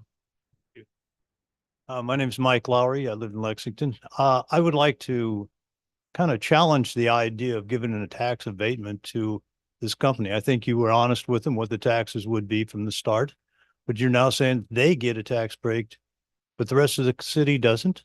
That doesn't seem extremely fair to me. The other thing I wanted to point out is something that perhaps the council hasn't thought about. Recently, there's a new motel being constructed. Already Chick-fil-A and a donut place have been established. And already there's traffic problems. They're talking about a possible bypass, changing the lights, so forth. Having seen traffic in the morning by the school with the buses coming in, the cars coming in, the backup on Highway 11, so forth, it's not a perfect example of traffic. But now you're going to add a large apartment complex in there with people who will be leaving to go to work as kids are coming into school. This traffic situation there is not going to get easier. Does this mean that you're going to be possibly facing a turnoff, a special turnoff, or changes of lights? I understand it's been a while since I checked the figures, but I believe the city pays something like $300,000 for traffic lights. Are you going to have some more expenses that you're not counting on? And you're also talking at the same time about giving them a tax break that maybe the rest of the city will have to pay for improvements for their benefit. I really think you need to think real strong and hard about giving such a tax break to these people. Thank you, Mike. We're still in the public hearing for the request from Echelon for real estate tax abatement. Is there anyone else who would like to speak to this topic? seeing no one else that wants to speak to this topic at 7:39, I'd like to close the public hearing and ask for if staff has any comments or observations. Okay, if you don't. Well, I would note that, as some of the speakers said, this was not the original deal, of course. Times have changed, and council is under, as I pointed out in my briefing, under no obligation to approve what Mr. Gaskin is requesting from you. I would note, however, that there is, I believe, a real advantage in starting a project today as opposed to trying to see if there's somebody else out there who might do a project a year, 2 or 4 years from now. Nobody knows what those costs are going to look like today. I mean, tomorrow, I should say, financing cost, construction cost, inflation, et cetera. So there's advantages in starting today. It's sort of back to the old parable of the bird in the hand as opposed to two in the bush. There might be something out there better. There may not be, and you want to risk waiting.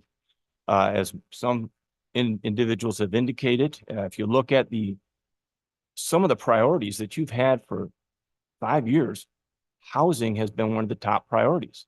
You started out with a study of the VDOT site, which indicated that was probably the top use for that site. And obviously that's a much harder site to develop for a number of reasons.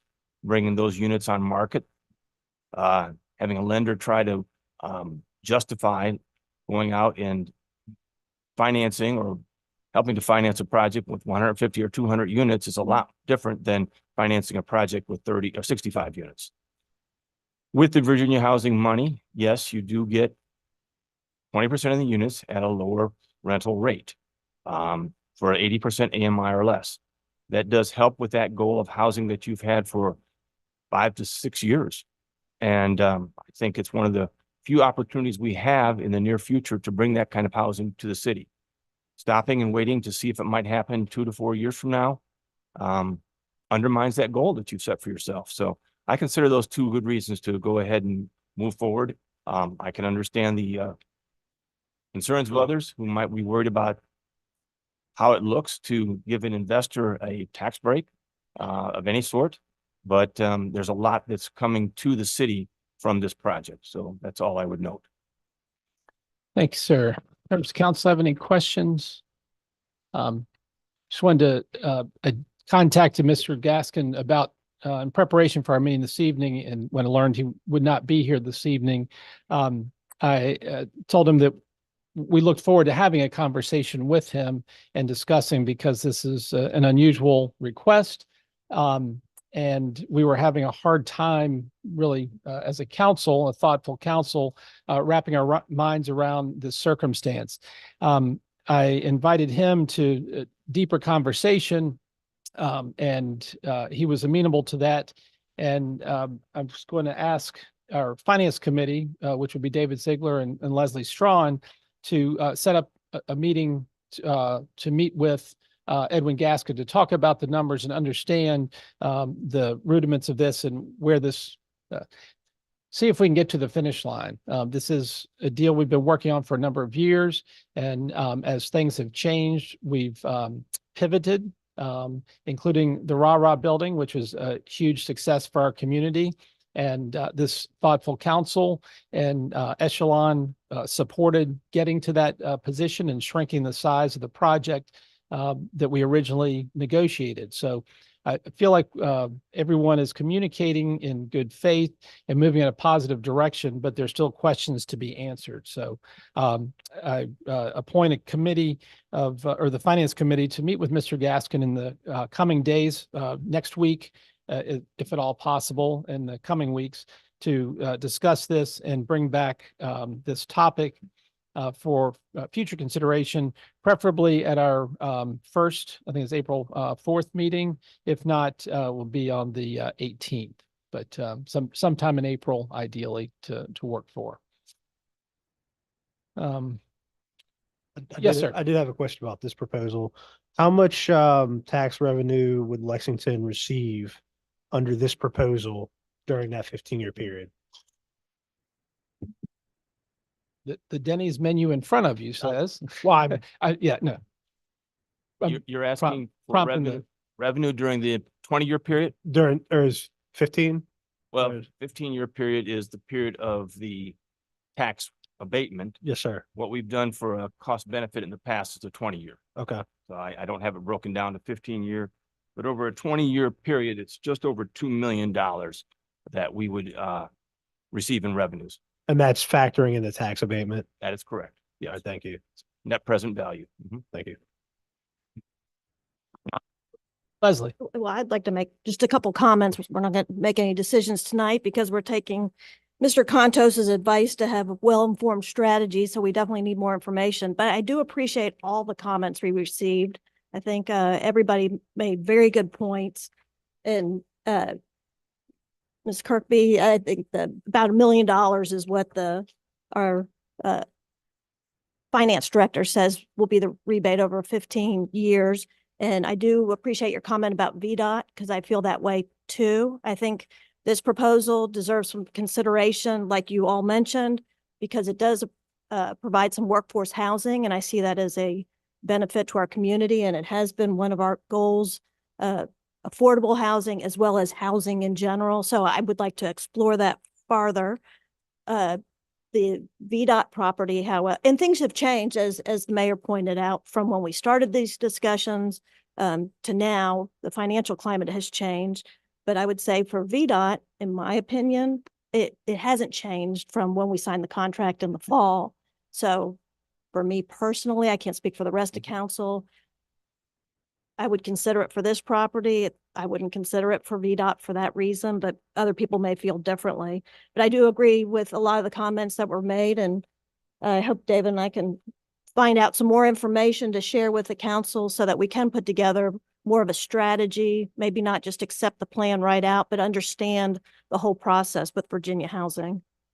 And I would say I agree with Councilmember Strawn about the VDOT property. I don't think things have changed that much since the VDOT property contract was signed, and that actually did include an affordable housing component in that project, whereas this did not. So I would agree with what you said on that. Thank you. Any other comments from council? Very good. Next item on our agenda is a public hearing to review and consideration of the proposed capital improvement plan. And I'll call on staff for introduction. Thank you, Mr. Mayor. Our Finance Director, Jennifer Bell, will run us through the capital investment plan. Of course, you have seen this plan over a number of days, meetings that we've had over a number of days. It's the same format of plan that you've seen year in, year out. There really aren't too many surprises in it, I don't believe, at this juncture. But of course, we want to present the entire plan to you and to the public so that it can be reviewed formally. And then we hope, of course, approved rather soon so we can get on to other things. Good evening. So within your packets, I kind of outlined the high levels for FY25 as presented in the CIP.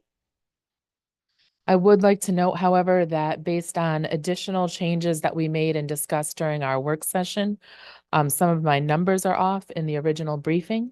So the proposed CIP for FY25 actually includes $9.8 million in general fund projects, and the amount in the utility funds projects does stay the same at the 3.5 million. Within the general fund, in FY25, we are looking to spend $52,785 on technology upgrades for the police department, $74,700 on equipment upgrades for the fire department. We have $865,000 worth of improvements to streets, sidewalks, and parking areas. The $6.2 million proposed renovations for City Hall. $249,000 of improvements for the city pool, regional jail, and the 911 center. And $623,000 in upgrades to the parks, playgrounds, and athletic fields. The last couple items are $25,000 in stormwater improvements and $930,000 toward construction of the auxiliary gym at Rockbridge County High School, should that project move forward in FY25. Within the utility fund, we are proposing to begin phase 1 of the Jackson Avenue area water and sewer system improvements. along with targeted water meter replacements and I reduction projects. Overall, the value of the improvements to the city infrastructure would be $13.3 million in FY '25. One point I'd like to note on the utility fund is, as it's currently proposed, we have phase 1 of the Jackson Avenue area project scheduled to take place in smaller projects every other year over the next 5 years. It is also an option, if council feels it would be better to do it all at once. And I'm told it would take about as long as the Diamond Avenue area project, which was about 2.5 to 3 years if we decided to do it at once. But in tonight's proposal, should you decide to approve it, we could leave it as is, just beginning phase 1 in FY '25 and plan to add on the other 2 parts of the project into end of FY '25, FY '26, however you see fit. Thank you, Jen. Questions, council? Just a question, was your intent to take action on this tonight? That's what the city manager was requesting. So Yes. a switch from what we've kind of implemented the last couple years where we decided there was no reason to separately approve the CIP, that we would approve it with the budget. I just didn't know. We had kind of made that change, especially there's $930,000. At some point, we'll decide, we'll figure out if we're moving forward with a new gym at the high school. I just. Well, it's before you for consideration. So Okay. I think the genesis of trying to move forward, right, because it's been transitioning here. Well, staff and myself would like to wrap it up again. You can certainly wait. Real.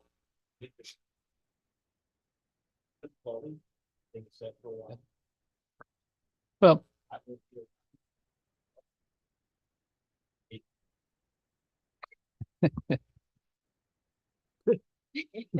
Yeah. That's something we don't know. We did our best to get that settled. We're there. You'd like. I just thought that last year and the previous, we made a good decision to say, you know what, there's no reason to approve it because the rest of the budget needs to be approved in due time. And as we modify or we adjust the budget, we might say, you know what, we can't spend $375,000 on Jordan's Point Park. We can only spend $350,000 because that other $25,000 is needed somewhere else because something else is going up in the general fund side. And so I just didn't see any reason why we would. But to your point, and forgive me for speaking over you to move along. We have a history of these two coming to us at one time, and I apologize I didn't catch that as we were preparing for tonight. Certainly, city managers articulated he wants to get the boxes checked before he retires, and I certainly respect that. But we haven't had our public hearing yet, number one. Number two, we won't have consideration unless council wants to, and we'll marry this with the full budget and have the two together as we've done in past years, as you indicate. And again, that from a process standpoint, sorry, I didn't catch that in getting ready for this evening. So, but relative to the actual numbers and what's presented here, are there any changes, questions, modifications?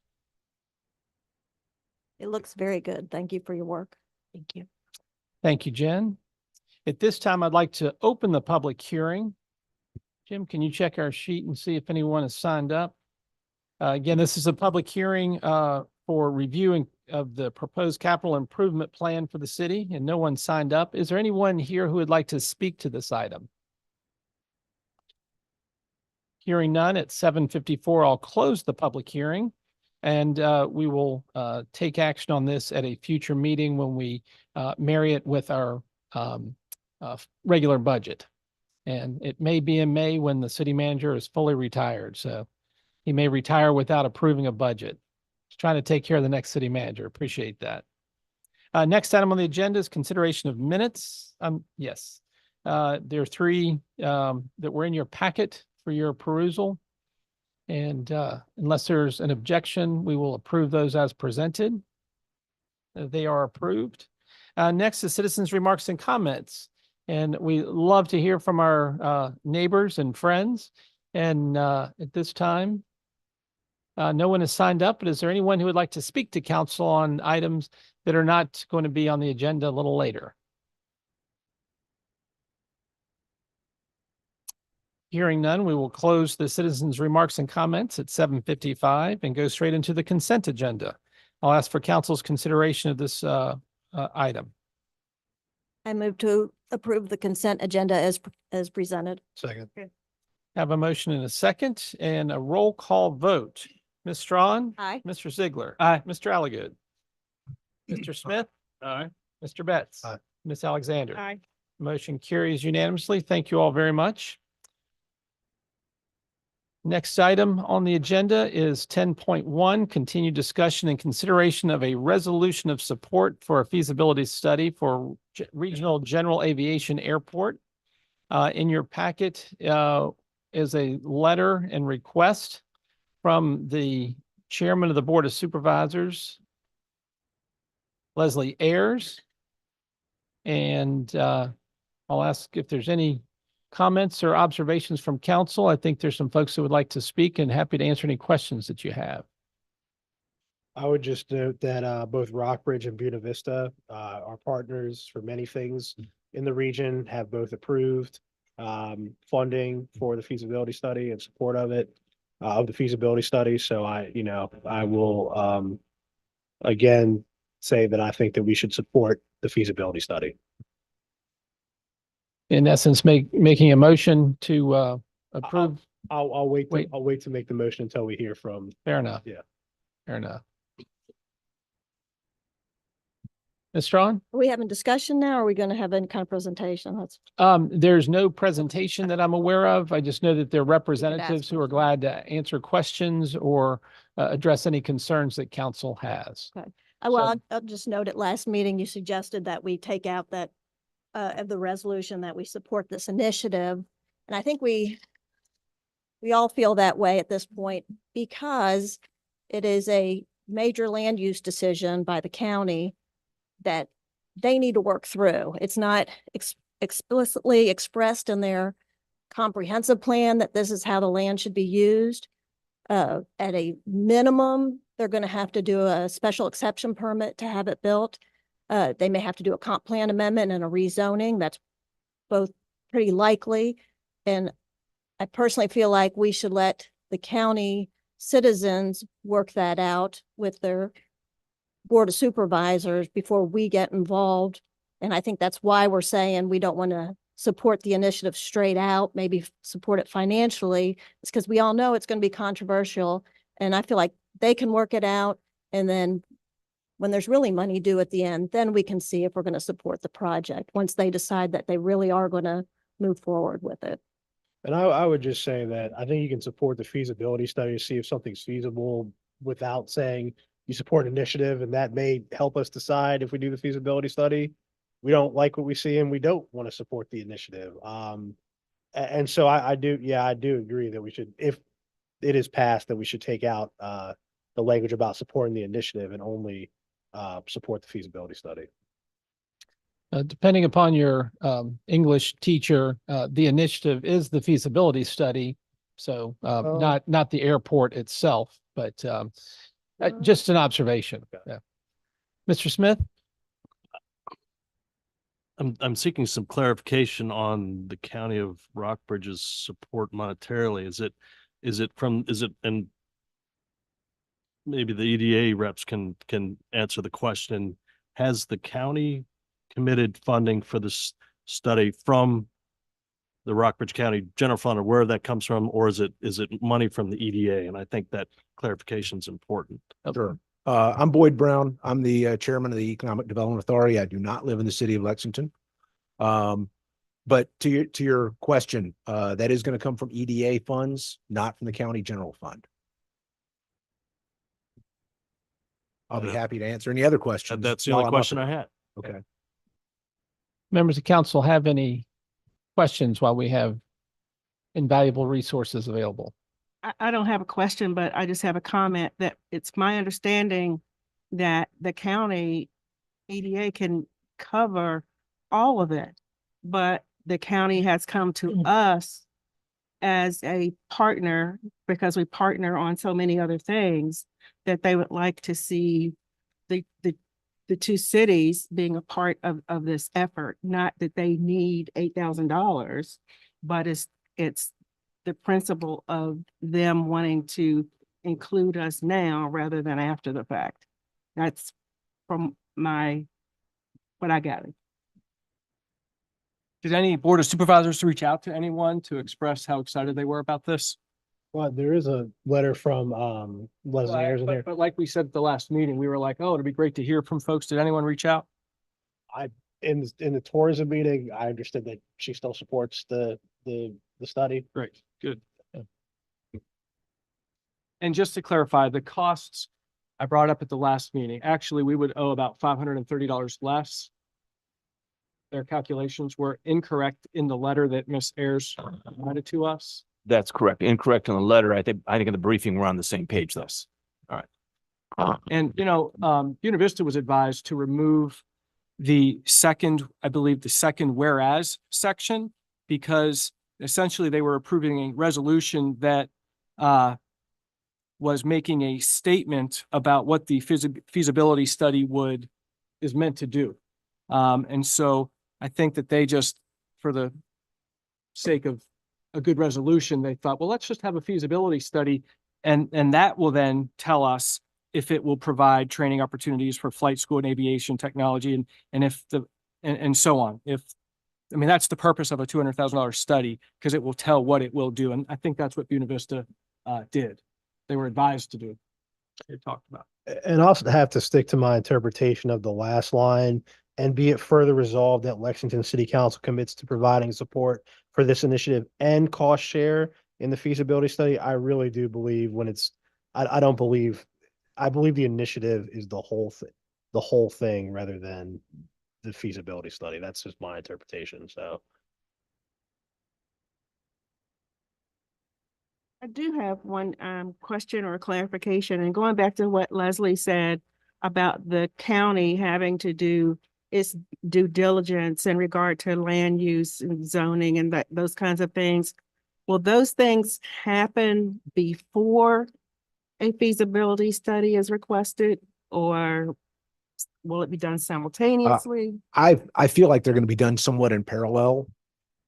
Because depending on where the airport potential location is, different sorts of zoning might be required, whether it's, ag or some other variation. So I think it'd be presumptive to start doing zoning actions before the different locations were identified. And locations are not part of this study, correct? No, that is part of the study. It Yeah, is. the fact sheet that I sent to City Council included a number of items, one of which was feasible locations. And just for reference, when they did this same study in 1990, they initially identified 20 locations. They boiled those down to 6 locations that they considered highly feasible. And of course, you know what happened. But what are your thoughts or observations, if any, on public support for a feasibility study and or the overall airport project? If you have any thoughts on that. I think I'd be speculating because I haven't done any sort of official polling. You see the number of supporters that we've gotten, institutions and organizations that have signed up for the feasibility study. I'm just here to reiterate that the supervisors would greatly value the Lexington city partnership in this, full partnership, in fact, which allows full partners to help shape the RFP, which shapes the feasibility study. Thank you. You're welcome. Mr. Alligan. At our last meeting, Councilman Strong mentioned the comparison, the reference of the county comprehensive plan that indicated that there was plenty air service already available. And how does this current position now mesh with the comprehensive plan? I can't say how the county derived that portion of their comprehensive plan. I expect that they were talking about commercial air service, whereas this airport's not a commercial airport. It's a municipal airport for small privately owned aircraft.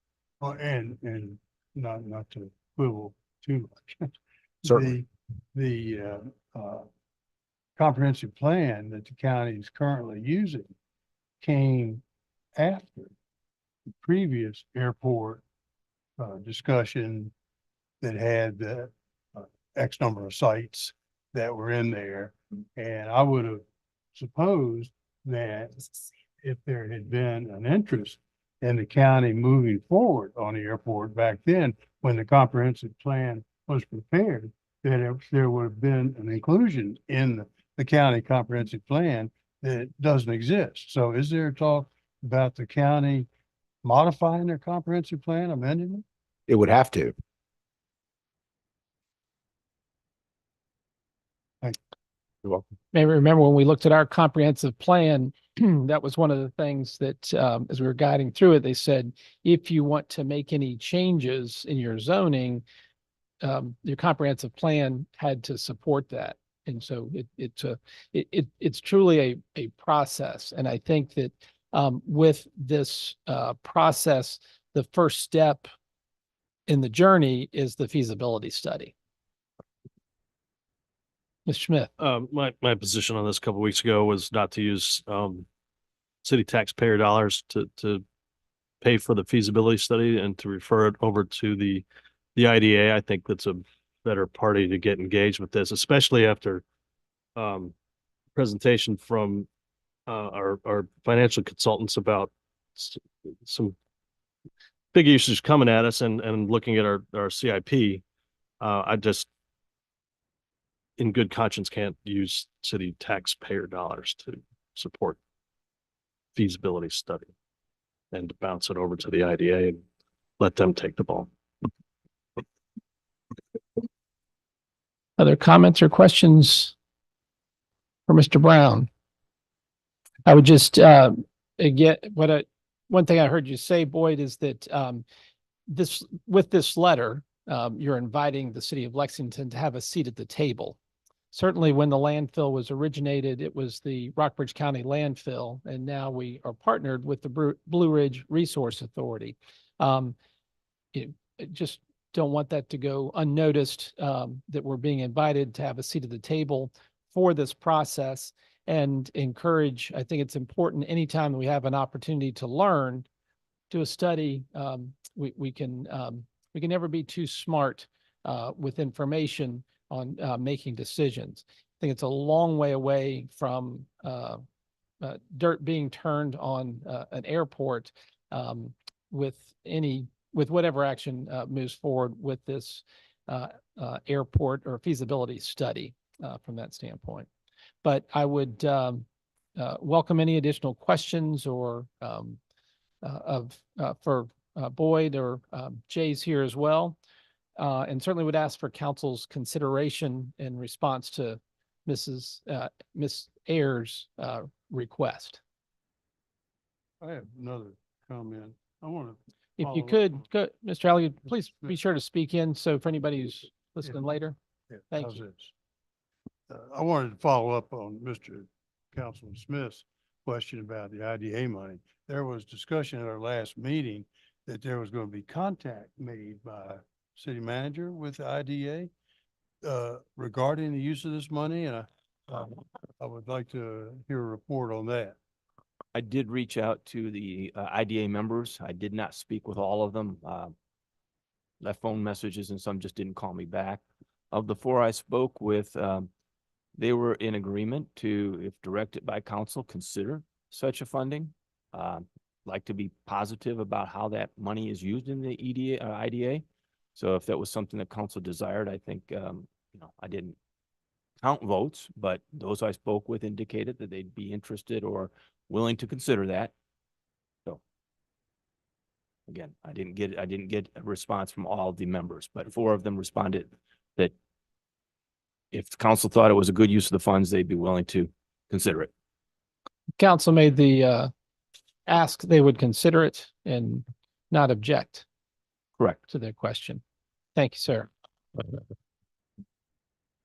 No one can speak for the IDA but the IDA.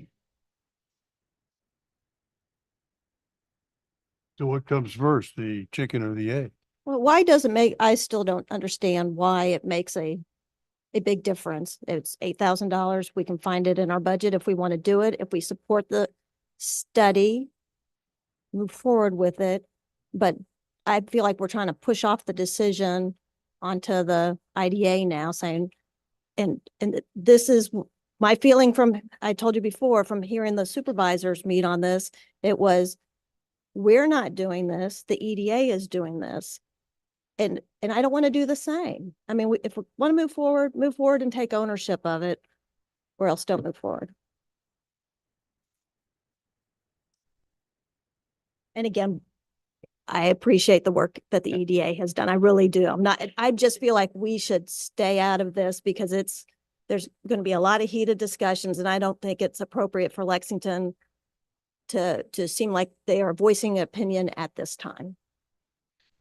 I think that I'd like to have a seat at the table during, and I think participating in this process is one of the ways to do that. 2 of our institutions in our city have written letters in support. There's also other people, other groups that have written letters in support, and this is a regional collaboration. So I really do think that we should be involved, and I think participating in the feasibility study is one way to be involved. Great way to advance that would be making a motion in some capacity. I don't want to put words in anyone's mouth, but I'll just ask the city attorney about the striking of the whereas clause that council member Sigler brought up. Which one was that, David? The second one. with basically the hash points, bullet points. Totally your discretion. It says that the general aviation airport could bring these types of amenities. So I don't know that you have to strike it, but you certainly can. What And then about- on your issue, if you're concerned about that, I would change initiative to feasibility study in your motion. I think I would make that clear. I would make the motion to approve this resolution with that amendment. The feasibility study. The feasibility study. Not the second whereas. The second whereas clause, if it says could, so I'm not worried about that as much. I think the motion, Mr. Mayor, was Yes. to approve it with that one change to initiative to feasibility. study. Approval, page 2 of the document. Lexington City Council commits to providing support for this feasibility study and cost share in the feasibility study. Yes. Okay. That is the motion, and I heard a second from Ms. Alexander. And I would ask for a roll call vote. Mr. Betts. Aye. Mr. Smith. No. Mr. Ziegler. I'm Beg your pardon? researching one thing really fast.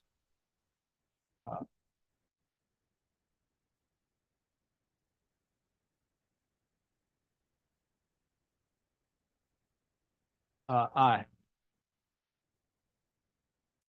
Mr. Alligood. No. Ms. Strawn. Nay. Ms. Alexander. All right. Y'all did it to me. I vote aye. Motion carries, and we look forward to participating with our neighbors in Rockbridge County. Is that just the second time in your I think so. 2-year term? But much more substantial than the first one, though. Next item on the agenda is reports and communications, Blue Ridge Resource Authority. Mr. Smith. Quick note, Blue Ridge Resource Authority took delivery on our new compactor at the tune of about $900,000, which includes an extended warranty, and training, and uses some new technology using GPS, and it's guaranteed to increase our compaction rate by at least 10%. I know fire engines are really sexy, but compactors are just as important. Maybe not just as important, but very, very close. It should extend the life of our landfill through increased compaction and use less fuel because it'll be operating more efficiently. But in the end, it's a win-win all the way around. Thank you. Any questions for Mr. Smith? Who knew talking trash could be so sexy? Thank you, Chuck, for that report. Main Street Lexington, Mr. Smith. No report. Nothing to add. Congratulations. Covered everything. Excellent. Planning Commission, Ms. Strong. No report. Regional Tourism, Mr. Betts. Yes, sir. Tourism will be utilizing the platform Zartico, which can provide data for marketing information. CrowdRiff will be used to generate content from public social media accounts, which can include content such as authentic photos that can be shared with permission. The Lexington Green Book marker should be in place soon. There will be a meeting on May 1st between Chamber of Commerce, Rockbridge Economic Development, Tourism, and area hotels. There is still time to vote for the Chessie Trail, which is a nominee for the best recreational trail in USA Today's 10 Best Readers' Choice Awards. The Visitor Center visits have increased from 189 in January to 282 in February. There was also discussion at the meeting about topics such as sports tourism, the airport feasibility study, tourism's updated presence at the Horse Center, the search for an ad agency, and a facilities needs assessment. That concludes my report. Thank you, sir. Any questions for Mr. Betts? Always glad to hear the connectivity with our tourism and the Horse Center and collaborating. It's good stuff. Mr. Ziegler, Raro. I'll just reiterate something that Mr. Olligan asked about, the change in the CIP about the backstops at Brubaker Field. Just want to say that during the regular meeting. Appreciate city staff moving that forward in the CIP, and of course, Public Works taking a good look at that. Definitely never want to take for granted the attention that our facilities get in the city of Lexington that folks use, whether our playing fields or it's very much appreciated by the participants of RARO. And so thank you for moving that forward to this year. Thank you. Any questions for Mr. Ziegler and Raro? What's the status of the pickleball efforts? I mean, it's like you can play anytime you want at Brubaker Field. We've got the nets there on the basketball court that was resurfaced a couple years ago. But then we also have open court, I guess, at Rockbridge Middle, I believe.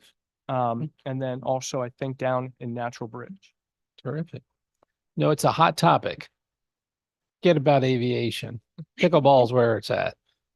We'll use the runways for pickleball when between flights. Excellent. Threshold. No report. Maury Service Authority, Mr. Alligood. Thank you, Mr. Mayor. The MSA board met this week and put forward, scheduled a public hearing on the rate projection, the rate suggested water and sewer rates. The public hearing will be held on the 23rd of April at the MSA water treatment plant. And the rates, that would be the opportunity for comments at that time. The rates that are projected right now have already been built into the city utility structure as far as that goes. So if they're approved, then the city structure wouldn't change if they're approved as they are now.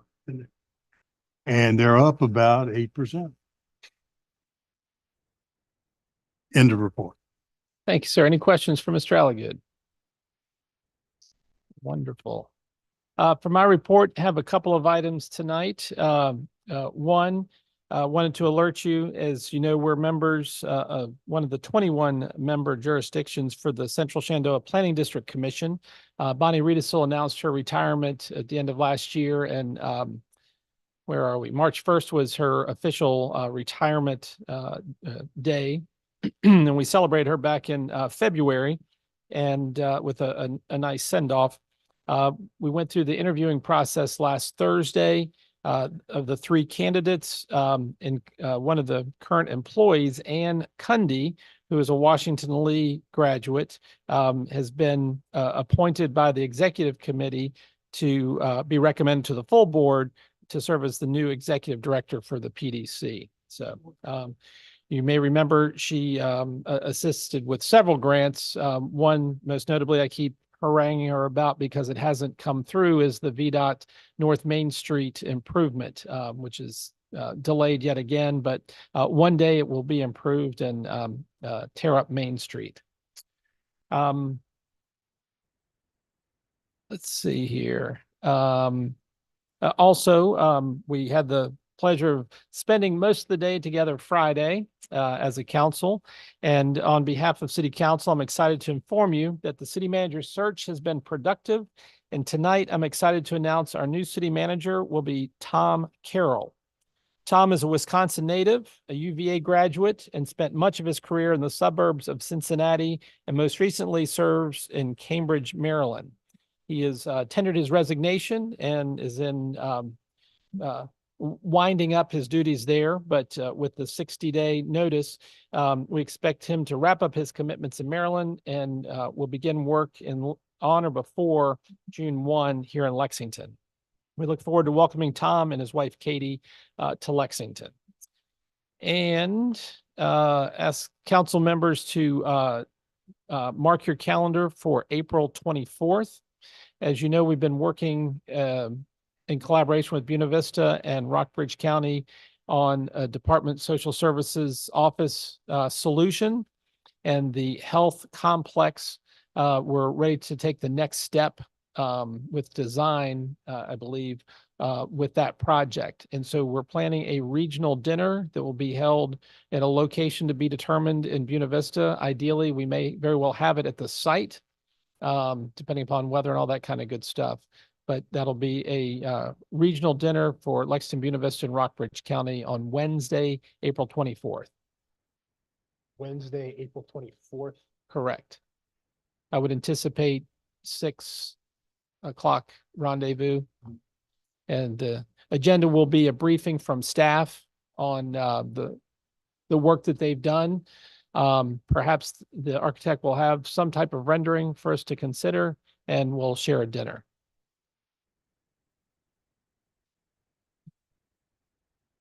It will be in Buena Vista. I'm not sure if it's going to be at the site, but to follow, save the date at this point.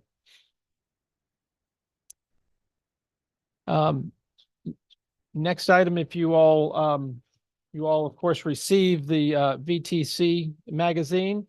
If you look on page 8, you will identify our very own Chief Green is the Association of Chiefs of Police Certified Law Enforcement Chief Executive Officer certification. A nice picture of her with her colleagues in that magazine.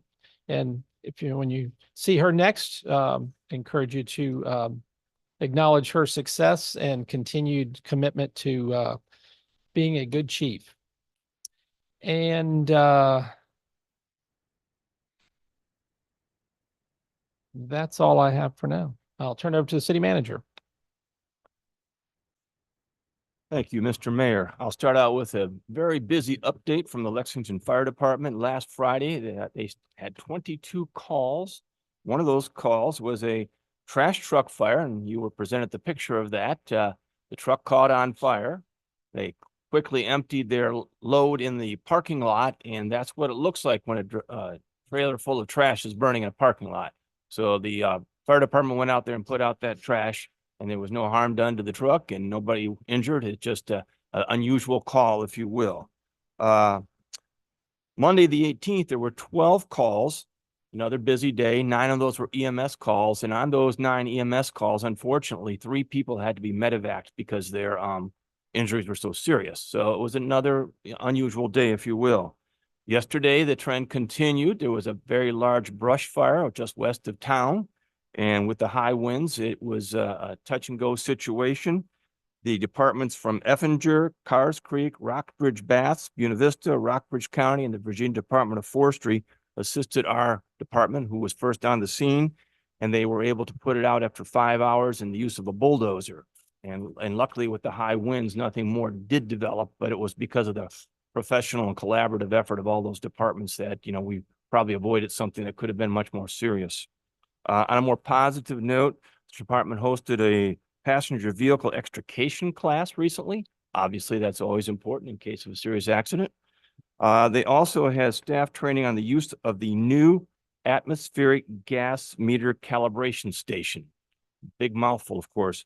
And what that does is it tests and calibrates gas meters used by our public works staff and fire department staff, and also evaluates the presence of gas in confined spaces to ensure that there's a safe level of oxygen before somebody enters it. So an important technical piece of equipment that helps us in those small times when it matters to have assurance what's there that our staff might face. A little update on our housing survey, the windshield survey. It's being ready to proceed. The grant papers have been signed and the administrative agreement with the the Planning District Commission is now being finalized. We're also preparing the RFP to bring the consultant on board that will conduct the survey and provide the report. Finally, we're putting in place a project management team that would be managed by our planning director, Arnie Glazer, and it's anticipated the consultant should be on board and the work should start within 90 days. So Arnie will probably be rousting about, looking for people to participate on that project management team, to have a well-rounded team to look at both the study itself and then probably a course forward once that study information is received. Want to go over quickly our February revenues. Sales tax revenues exceeded budget and are 1.2% ahead of the fiscal year 23 revenues at this time. Our utility tax revenues are trending with the budget. Meals tax revenues were below budget for February, but within the annual trend line for this period of the year. Typically, we do see a dip this time of year due to the January and February being slower than other times, which is the same with the lodging tax revenues. They are down and they do conform to the seasonal dip in revenues we see year in, year out. Business license revenues are strong and they're at 73% of budget. Rescue fees also continue to be strong and are currently at 91% of budget. Water and sewer fees revenues are up 10.3% over fiscal year 23, and we are at 97.2% of budget. So all in all, the revenues are strong across the board. Some variances here and there of a minor type, but no problems that we've identified. Want to just update you on a very positive event tomorrow. Our Lilburn Downing Middle School with Moray River Middle School will be volunteering throughout the community. They'll be planting trees with the boxer wood, and they'll be out downtown cleaning up, sprucing up the downtown for the coming spring activities. Miss Anna Swente from our Lexington schools is coordinating these activities with the counterpart from Moray River Middle School. And you'll probably see some of those folks, a number of students downtown tomorrow if you're out and about. Over in Jordan's Point Park, we're also planning for a big spring, and we're going to have a significant planting of trees. Ray Ulrich, who is taking over on a part-time basis as our arborist, is preparing to plant 50 dogwoods and 50 redbud trees, saplings, 100 buttonbush saplings, several large red oaks, and 8 large redbuds and dogwoods. And special thanks go out to Janice Friend, Will Guild, Sandra Stewart, and Karen Stanley for providing the volunteers and many of the trees to be planted. And these trees will be planted in the appropriate habitat for each species. Some of them will be in the riparian areas. Others will be in some of the open areas to provide either shade ultimately as those oaks grow larger, or a floral display, if you will, from the dogwoods and redbuds. So a significant effort on being undertaken in the next few months. Want to say I'm disappointed to say that we recently had some damage to the bathrooms in Brubaker Park. Somebody apparently was able to get a wheelbarrow and use those to damage the partitions in the bathroom. Don't ask me how, or why, but it did happen. Our designated outdoor refreshment area license, DORA, has been renewed, and thanks to the good work of Janie for that work and that renewal. We also received notification that we again qualified for the Tree City recognition. And that's the end of my report. If there's any questions, I'd be happy to answer those. Can we get a camera out there at around the field? Hasn't there been some other issues out there too? Obviously, we can. I'll look and see how easily done that might be. We'll explore it. Sure. Thank you. I have a question of curiosity. The calibration device for the gas meters, what was its cost? I'm afraid I don't know that, sir. I'll get to you. I'll get that information to you. Thank you. Curiosity is a bad disease. Thank you, Mr. Alligood. Any other questions for city manager?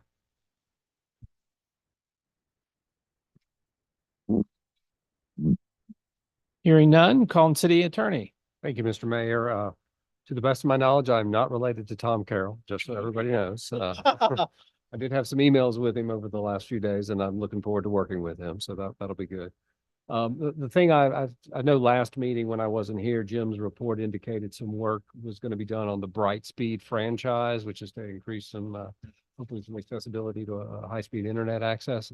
I have been going back and forth with their attorney, and I think we now have a finalized agreement, obviously subject to your review and, approval. You'd always make changes to it. But so we'll be advertising that for a public hearing. I don't know when it'll fit in the schedule, but I would imagine maybe the second meeting of April. So been through that and gotten that wrapped up. So, yes, ma'am. Just to add on to that, they have had representatives out in the neighborhoods already. Sure. I think they started like 2 Sundays ago. But they said everything's overhead and they were doing a lot of measuring. I do think there are some areas where they will bury their facilities. And I know Jim and Patrick and I have talked about, they wanted to get started and start whatever they needed to do for planning and permitting and such while we're working through the franchise agreement. And we didn't see any issue with them starting that process. Again, it's all going to be subject to the franchise approval. They realize that if the franchise is not approved, then their efforts have been for naught. That was the best I could get because they didn't speak much English. Gotcha. That's the only thing I wanted to bring to council's attention. Happy to answer any questions you may have. Exciting to have 2 Carols on the payroll in the I future. will ask a question on the franchise. We don't get any say on whether it's buried or overhead, I assume, or can we negotiate that? Yeah, I mean, they have to comply with city permitting and city rules and requirements. So that's, something we can loop Patrick in and figure out what the requirements are. They typically will be using conduit that's already in place. I don't want to say that's exclusive. They would have the right, and of course we can modify the agreement. It's not approved, but they would have the right to break concrete and, do a handheld here and one here and run something if they needed to as the agreement is prepared. They would then have the obligation to remedy it and restore it back to that same condition. But we have assurances that they, like on Main Street, for example, where we buried all the lines, they can't put overhead lines. Oh, yeah, they would not have the ability to come in and put overhead where we don't permit overhead. That has to be poles already, I assume, Yeah. and more lines in the air. Yeah, I can't imagine that we would allow such a No, thing. that's, Well, Even if I misunderstood your question. No, they can't come and say that, hey, it's cheaper for us to put it overhead. We want to put it overhead here rather than burying it. No, they can't do that. But even just the fact that they're putting more lines overhead, and it'd be nice to get away from that. And there's always the issue with wind, and that's why it's better, like Rana, to have it buried. Yes. Good commercial for Rana. Thank you.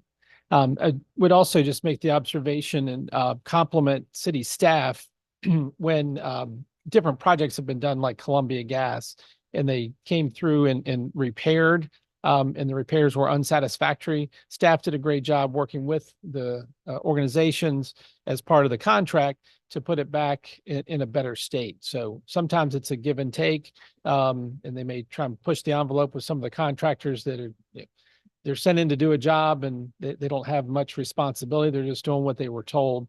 Staff's done a great job of monitoring that and making sure that our highways and byways are in good shape, in my opinion. So thank you. Thank you, Jeremy. Welcome back. Next item on the agenda is new business. I'll call on the city manager. Thank you, Mr. Mayor. While this is in the category of new business, you will recall that we had this before you. You had it before you last year. It is a follow-up request from the Hope House and Project Recovery to provide additional funding for Hope House. And we do have representatives to give you an update before you take any action this evening. But I do recommend, as they requested, that the current funds we've gotten from the opioid abatement authority, they be used for funding Hope House. They've touched on a number of different pockets of funding there, the gold fund, the funds that we have already received, and plus the grant that is being submitted to the opioid abatement authority. I believe the total amount is in the range of $11,208. It would be no more than that. And, these funds do have to be used for activities that help to relieve the difficulties or the problems associated with opioid abatement. There are a number of different ways that those funds could be used. However, this time, the only going activity in our community is the Hope House. Of course, it's hosted in Buena Vista. Buena Vista is entirely in support of this. The Hope House has made good progress, and based on the fact that there are no other requests for the funds or not even any discussion of use of these funds, I am recommending that you do approve these funds for the Hope House and Project Recovery. Happy to answer any questions. And again, I know that there are several representatives who can answer your questions in more detail if you'd like to skip me. If you have questions for the city manager, terrific, but I'd like to invite up Lori and Jerry Schaff. Gary is also a Wisconsin native, so she's excited about another Wisconian coming to town. Badger. Cheesehead. Wisconsinite.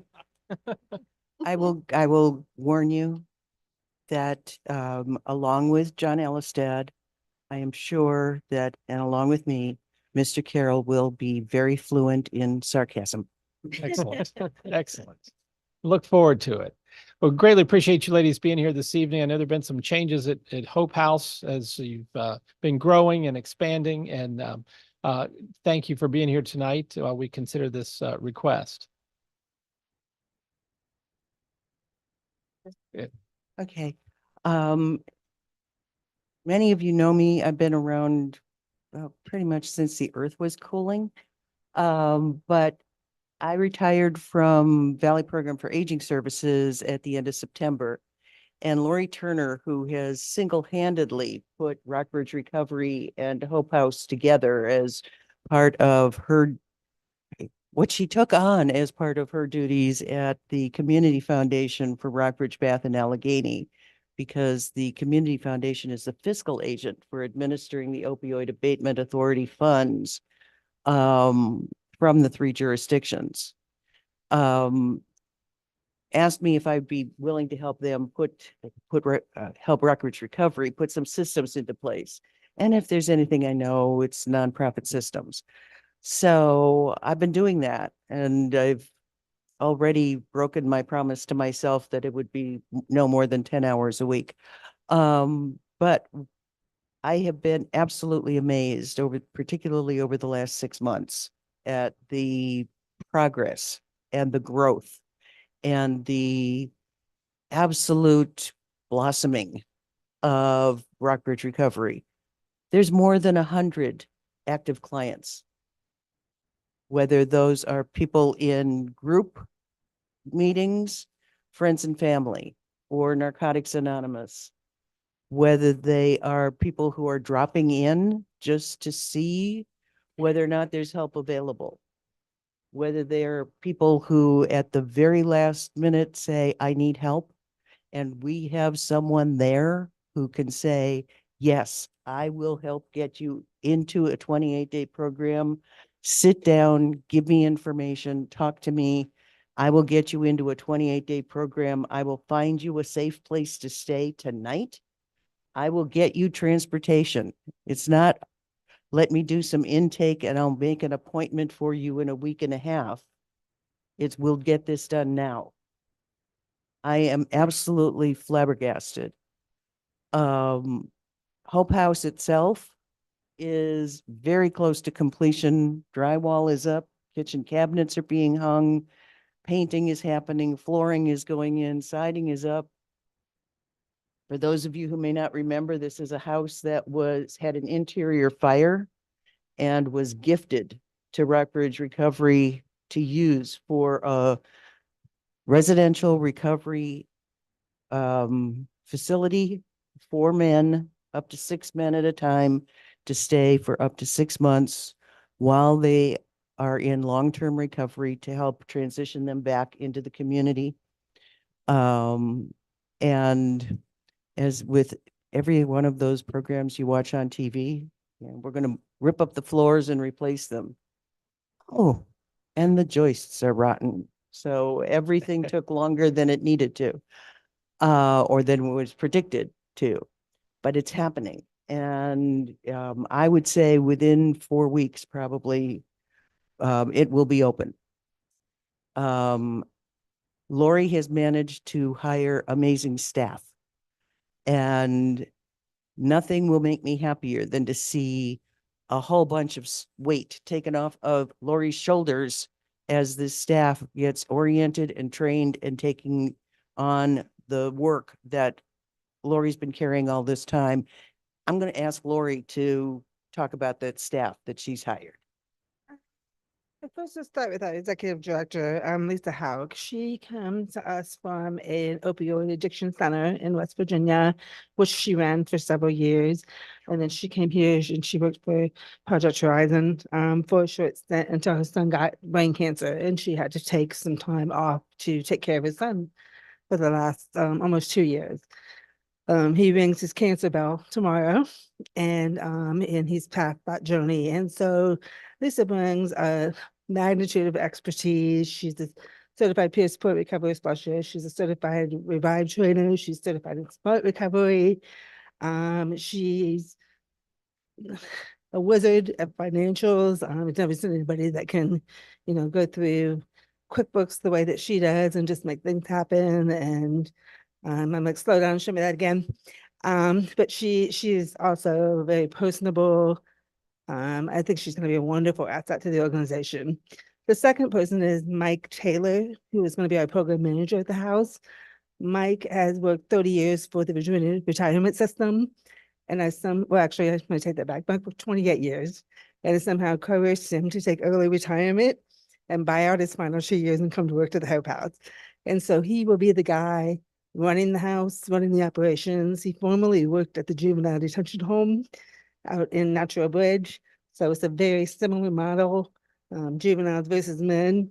I tease him that hopefully he doesn't see the same people, but he may. But overall, the models are the same. And we feel really, really good about Mike leading this house, leading these men in the house, and overseeing that program. The third person that we hired recently was Thomas Whitlock, who has been a peer support recovery specialist at the Rockbridge Regional Jail. Thomas was there as obviously a JLE during his addiction years. And during the time that he was in the jail, he spent time helping everyone around him, created a prison ministry, a jail ministry, and just made such a difference that when it was time for him to leave, they stopped him at the door and they said, "You can't go anywhere. We're going to offer you a job." And so he's done that, and he's worked at the jail, and he's continued to be a peer there. He's coming to work for us. He's just looking for a change of scenery. He's been inside jail walls for a long time, and we're really, really excited to have him. He's going to be an incredible asset. The fourth person that we hired is a lady named Paula Hubbard, who's 17 years clean. And she also started a women's prison ministry when she was in jail a long time ago. Well, as an older woman, in her 60s, very, very committed to recovery as a volunteer in the community. And she's going to be our life skills coach. So when these guys are in the house, they're not just getting 24/7 monitoring. They're getting someone who's going to teach them how to cook, how to clean, how to do their finances, budgeting and finances. She's going to help them if they need to get a driver's license, do online driving courses, whatever the need is. And we're really, really excited about her. We think she's going to be an incredible asset. And then, of course, we have a whole staff of certified peers as well who will cover the chefs. The other person that we have is an associate director. Her name is Chelsea Henry. She just started a week ago, but she comes to us from probation and parole. She worked for pretrial court services And her job was to go into the jails and talk to these people who are in active addiction about ways to go into programs and get help versus jail time.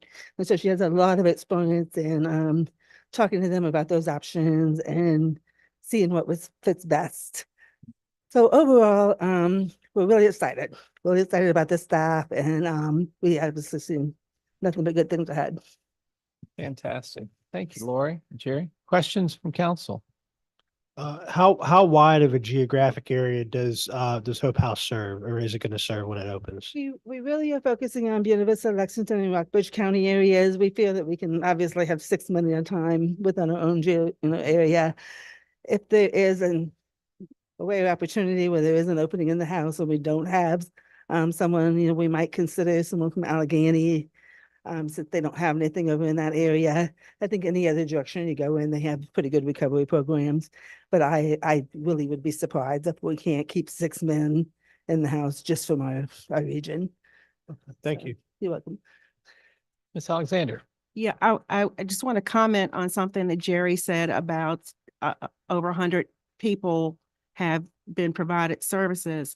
And I don't think that the community realizes that you serve more than 6 people who would be living there, that this serves a lot more individuals, their families, and the groups. And I think the community needs to be aware so that we don't have people saying, well, they're only serving 6 people at a time. That is not the case. No, that's not the case. Rockbridge Recovery itself has 118 client files. 82 of those clients are active normally in our groups, participate in transportation. Transportation is a big deal for people in addiction, because while we can all say, oh, you can go to the community services board for meetings, or you can go to here or there for meetings, NA at Grace Episcopal or wherever, they have nowhere to get that. The difference that we do, we'll pick you up, we'll bring you to group, we'll take you back home. And so that's a key thing for a lot of the clients. And that's why so many people come to us, because they have a way to get that. We'll take you to court. We'll take you to your probation office. Probation offices, court appointments, community services, whatever they need. They give them rights, everything. Those are all things that are needed. Yeah. And we'll do it now. This is a big thing for us, is to provide that service when it's needed, not an appointment in 10 days. Or we'll put you on a waiting list. But, one of the big things is that, to speak to Ms. Alexander's point, one of the big things that that we're cooking right now is PR and community awareness.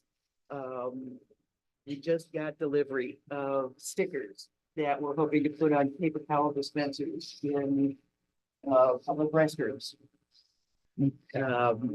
which is Recover Out Loud. It's free, call us. And one of the other big things we're hoping to plan is a mini conference, because addiction is not just guys on the street with tattoos. Absolutely. It's your neighbor and your sister-in-law and your pastor and your doctor and your mom, maybe. As the opioid crisis point out to us, the addiction isn't relegated to a certain demographic or zip code or anything of that nature. So, with your experience and Lori's never-ending enthusiasm, the organizations are in great shape, and there's obviously a great return on investment for what we're considering here tonight. So we're excited to partner with you and help. And Jerry, I'd be remiss if I didn't reflect on your long history of commitment to the community, going back probably 25 years close to for Success by 6. Yeah. Well, I wasn't going to give all the history, but Success by 6 was probably close to 25 years ago, and now helping with the next generation of folks within the community, and not retiring from your commitment to helping others in the community. So thank you. Yeah. And one thing I just wanted to mention, because it's on my notes here and I was looking down, we also have a peer drop-in center. And that peer drop-in center, we are the only area's only harm reduction site. So people can come in, they can get Nikon, they can get Revive training, they can get vaginal test strips, they can be tested for tuberculosis, they can pick up clean condoms, they can pick up care kits with toothbrushes, deodorant, body wash, those kind of things in there. That's all part of our harm reduction efforts. And the other thing that we have is a lot of our clients are homeless. So when we have our groups, we have a washer and dryer there, they can bring their clothes in, they can wash them. Or they can jump in anytime during the day and wash their clothes. And there's always food there. There's always a meal. So for many of our clients, when they come to groups at night, that's the only meal they're gonna get all day. And so there's a really important, that's the only opportunity to have clean clothes. So that's really important, that's that they have those things as well. And we also have a fitness center. So we put in an elliptical and a treadmill and a bicycle. And a lot of people said, well, what did you do that for? What do you mean we did that for? Well, addicts don't want to work out. Yeah, they do. Yeah, they do. And every hour that they're in there on that treadmill, they're not out getting high. And so whatever we can do to get them in the door, anything. We have a resource center. There's computers there they can use. We have a library of books that we've collected so they can check them out and read about self-help, addiction, whatever they want. So always just looking for new ideas and new ways, anything we can do to get them in there and help them in any way that we can. Because every time they walk in that door, they're that much closer to us getting them addiction free. Thank you, Lori.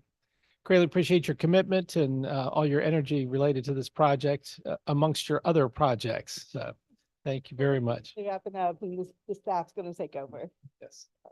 Great. It'll be better from your fingerprints and getting it started. So thank you. But as for council's consideration of this item, Move to approve the Hope House receiving the grant funds received by us from the Opioid Abatement Authority in the amount of $11,208. Second. have a motion, a second, any discussion?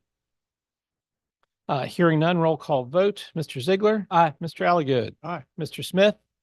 Aye. Mr. Betts. Aye. Ms. Strawn. Aye. Ms. Alexander. Aye. Motion carries unanimously. Thank you, ladies, for your time and talents and for your patience with the rest of our meeting. I'm sure you were entertained and learned lots. So thank you for being with us. Thank you. Thank you guys for saving the best for last. We appreciate that. Absolutely. Absolutely. I'm not aware of any other items on our agenda, but I would give a big thank you to Janie for the bounty in front of you in celebration of the Easter holiday. So Jim, please pass on my thanks to Public Works for last night after hours when a tree blocked my entire neighborhood and power lines were down and 3 Dominion trucks were there. Public Works was there and had the tree safely cleared in, I don't know, less than 2 hours and disposed of. So thank you very much. Thank you. The whole I'll pass it neighborhood along. appreciated it. Were you all part of the 20 that were? without You were power? yes. 20. Yep. with that, we will stand adjourned. And the time is 8:52.